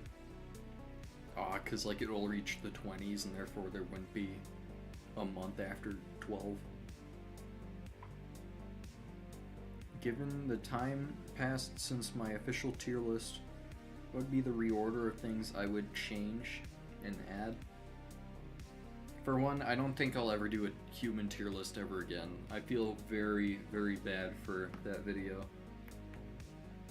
I hurt a lot of people's feelings, and that's on me. However, if I absolutely had to, like gun to my head, here's a couple changes I would make. For one, I would definitely dump myself the heck out of S tier. I do not belong there. I'm like C tier maybe. S tier on like peak 2020, maybe. Maybe S tier. Otherwise, B tier max, I think. Who else? I'd probably bump Eclipse up to S tier easily. And,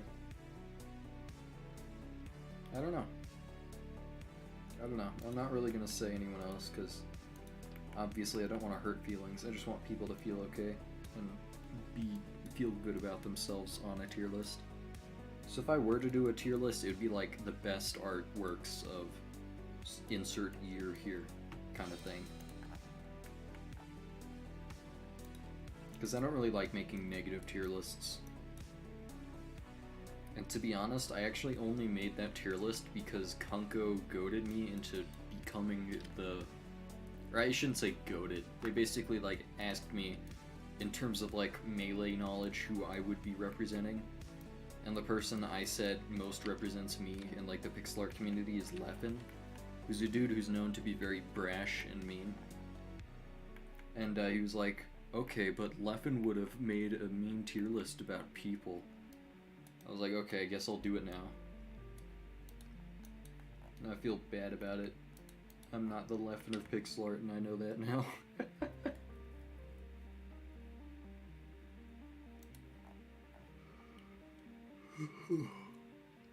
I'll probably do more tier list content, but it's definitely going to be more jokey.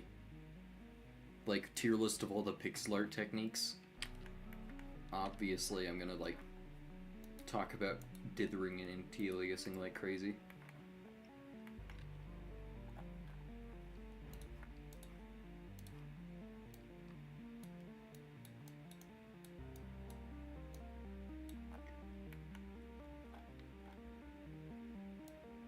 Oh, Starlax. That's another person I would bump up on a hypothetical tier list.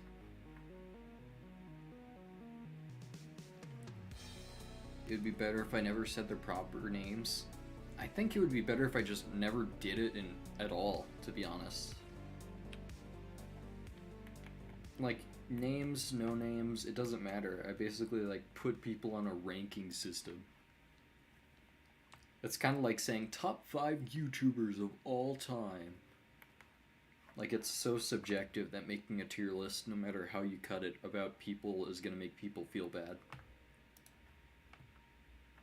Pro tip, don't make tier lists about actual people unless they're like rankings in terms of competitive scenes. Yeah, Starlax is insane. Starlax like exploded. Like not even in like a following level. I mean like skill. Like out of nowhere they were doing like very sparse technical things, and now they're like dancing around the pixel art technical standard like crazy. It's awesome. I love seeing people get really good at pixel art all of a sudden. That's honestly part of the reason why I think I'm not S tier anymore.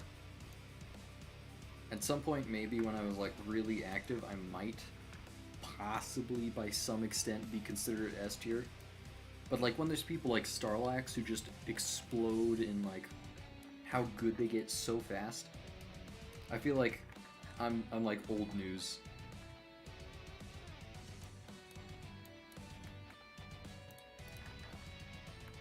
There's like 1,000 younger artists that are way better than I'll be, and that's okay. Unironically though, they're ridiculously consistent. I know, right? Like, the style is amazing. They polish the style so well that now, like, if they run commissions, though, holy crap. They can, like, they can pump out a drawing, like, every week. It's insane.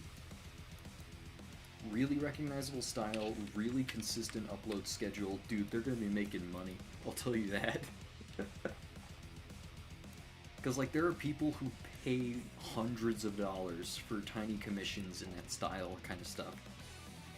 Once you have a good style, you can not monopolize it, but like what's the word?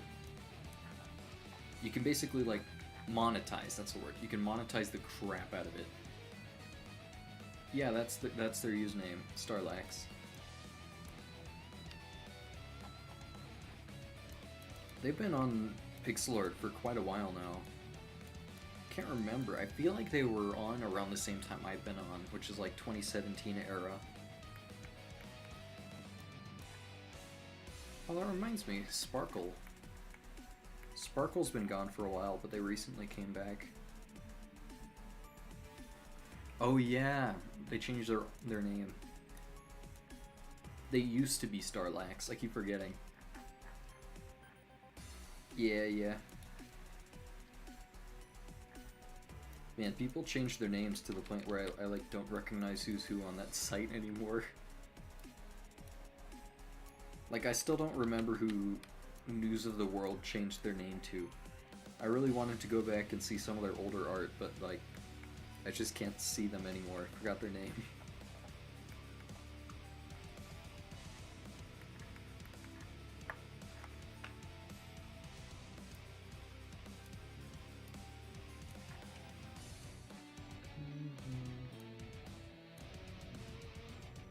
You've been online longer than TSA? Same. TSA is, like, all things considered, still pretty recent.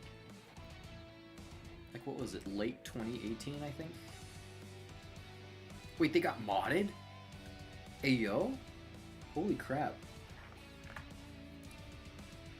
That's awesome, but I imagine there's gonna be a lot of, communication issues. Wow. Not gonna lie, I'm like very tuned out to the state of pixel art at the moment.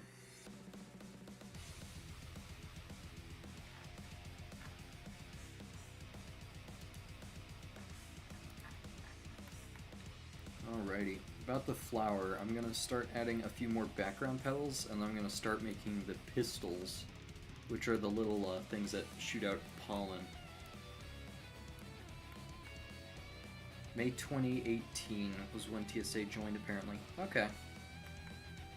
A little earlier than I thought. It's been a while since I've done my research for the timeline. Still pretty recent, all things considered. Like, even I'm still considered recent compared to how old pixel art actually is. While doing research on my timeline, I couldn't find anything on pixel art before 2012 until I met the pixel art lore group with like a Nanner and Quinn and whatnot. They like to archive everything about pixel art, and they recently dug through a bunch of archives and found out that pixel art was from 2012. 2012. Like, literally 3 whole years before I thought it, like, became public. They just had, like, different domains all around. It was crazy. How do you tune into pixel art anyway? I always wanted to join the community. Honestly, you can, like, join any community as long as you, like, chatty and friendly enough. I remember in my early days, I would go through various faux pas where I would, like, jump into a community, talk a bunch, and then I felt like I did something wrong. But in reality, people don't care. It's the internet. People talk on random wall posts all the time, so don't worry about it. If you feel awkward jumping into a conversation, maybe don't jump into a conversation that quickly, but people don't really care. You can make as many mistakes as you want, and people will be just fine. Don't worry about it. What's the plan for this sword? I'm planning to add the flower reproductive organs on the back here, which involve a pistil or two, which are the technological terms of a plant's like pollen distributor. Have to talk a load more? Only if you want to. Like, talk as much as you want to. If you want to make friends, talk to make friends. If you just want to chat about things you love, you can do that. It also helps to upload consistently. Like, I remember when I first started, I would upload like a drawing a day, because I was doing a big challenge on Pick at the time, where I would draw every day for a month straight. And then, like, after that, I just started pumping out content on pixel art, and people started recognizing me more. It took a bit, but eventually I got my first SP because BioNerd was pretty chill about it. Oh yeah. Just gonna darken this yellow tone down here. Hey, it's the old Duke song, I just realized.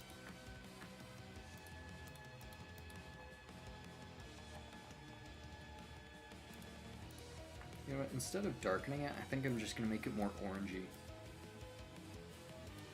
Because that's automatically like darkening it on the chroma spectrum. Oops.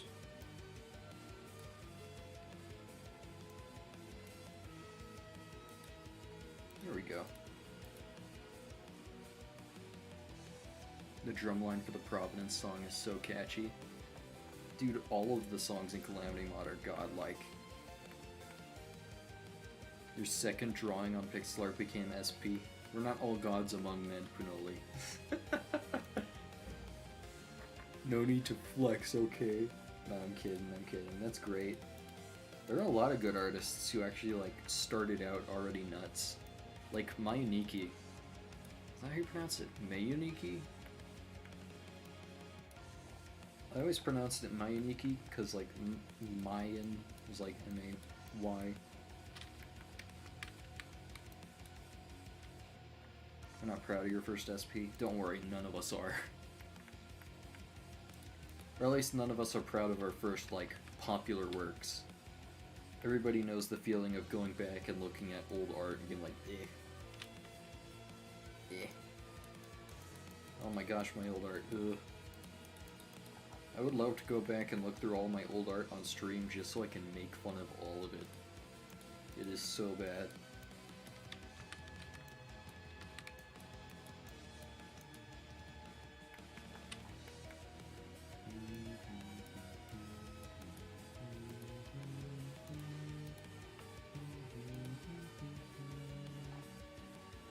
Alright, now we're gonna add a dark green. Some of your stuff actually holds up. Yeah. Some old stuff, like, once you get good techniques in, like, some of the old stuff can become timeless.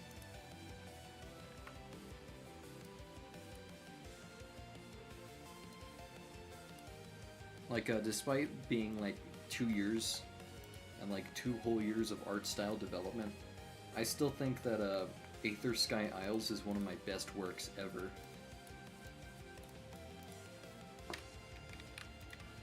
Nature of the Reclaims the Giant didn't age that well, because, like, I'm starting to see a lot of the techniques I could have used.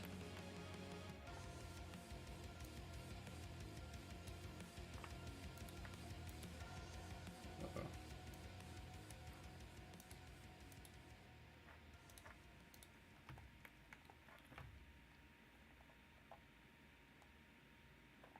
No, I don't want to dark it all the way like that.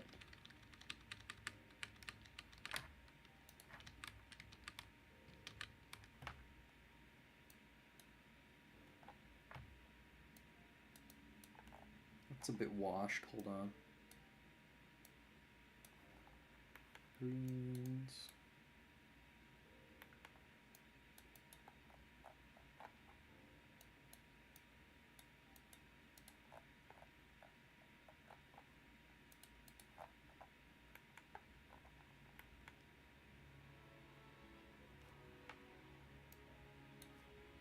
Pretty sure they go by something very close to Pinoli. I've been following them for a bit now.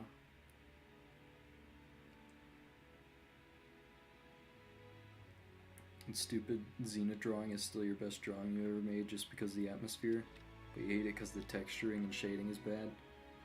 I feel like when you're like at the top level of your game in terms of like art at any given moment, you can always see improvement in old things.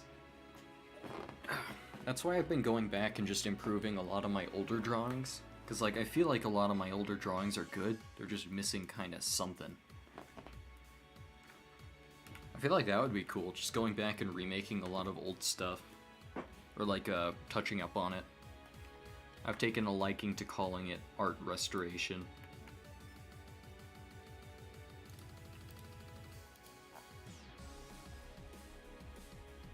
Good grief. I think this is just scuffed. Hold on. Yellow shift this a bit more. Darken it a pinch.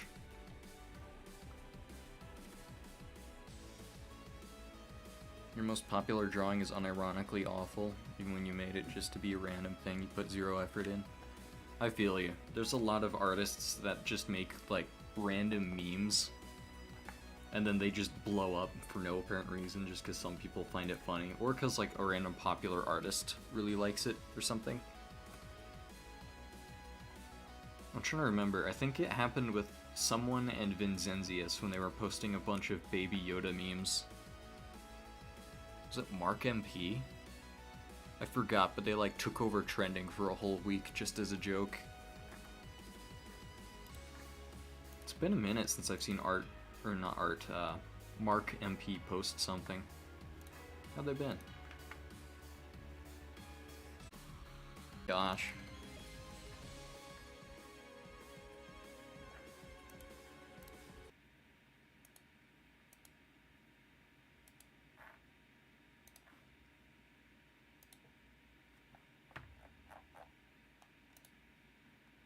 Uh-oh.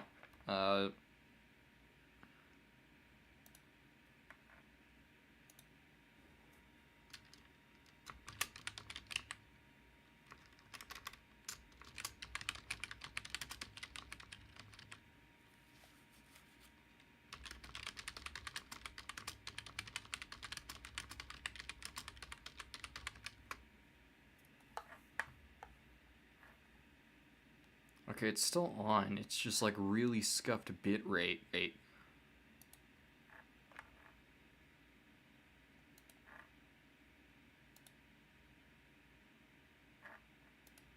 What the heck? Can you guys hear me? Or am I back online?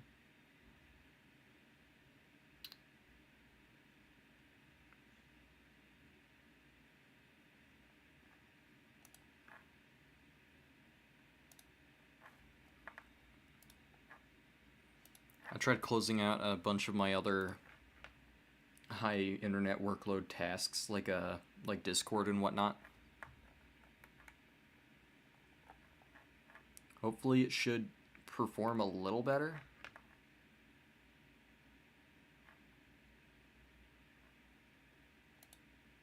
What the? What?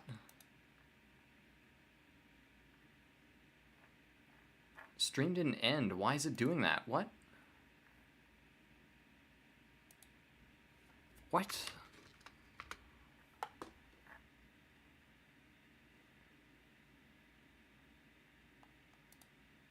What the heck?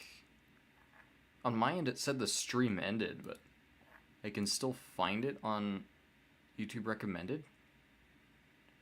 What the heck is going on?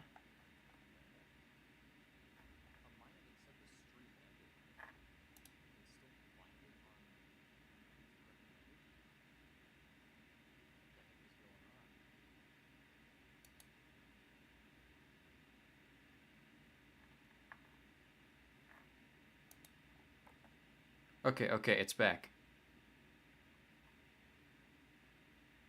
That was weird. Yeah, I don't know what happened there. Okay, we back? We good? Okay, my preview of the stream just like crashed for a second. Okay, we're good. We good. Alrighty, I'll just get back to work then. So I just darkened the greens. I'm gonna start actually providing shading on this green part now.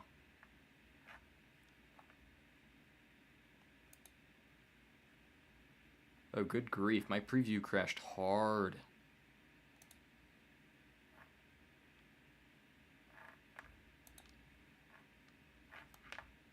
Oh, come on, not again. My internet is just so scuffed right now, I don't know what's up. Closed out all of my high memory tasks. Oh well, I'll just keep working and hope it works sometime in the future.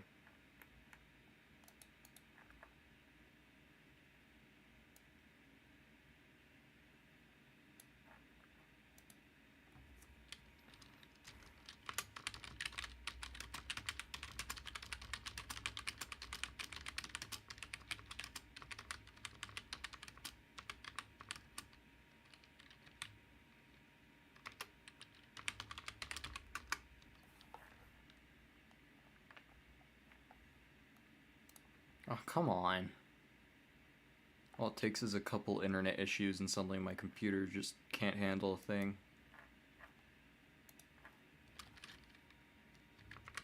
Hold on, let me pull up Task Manager. I just want to see if there's something else screwing up with my computer.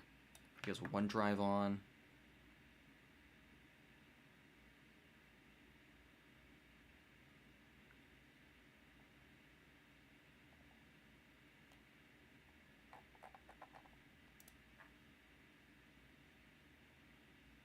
What the heck?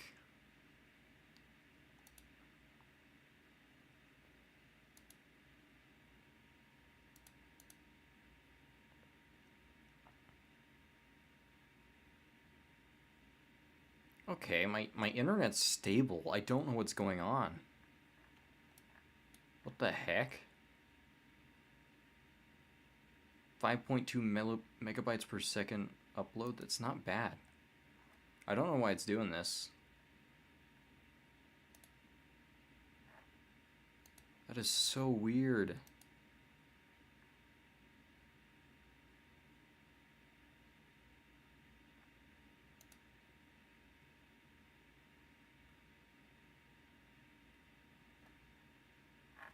That is so weird.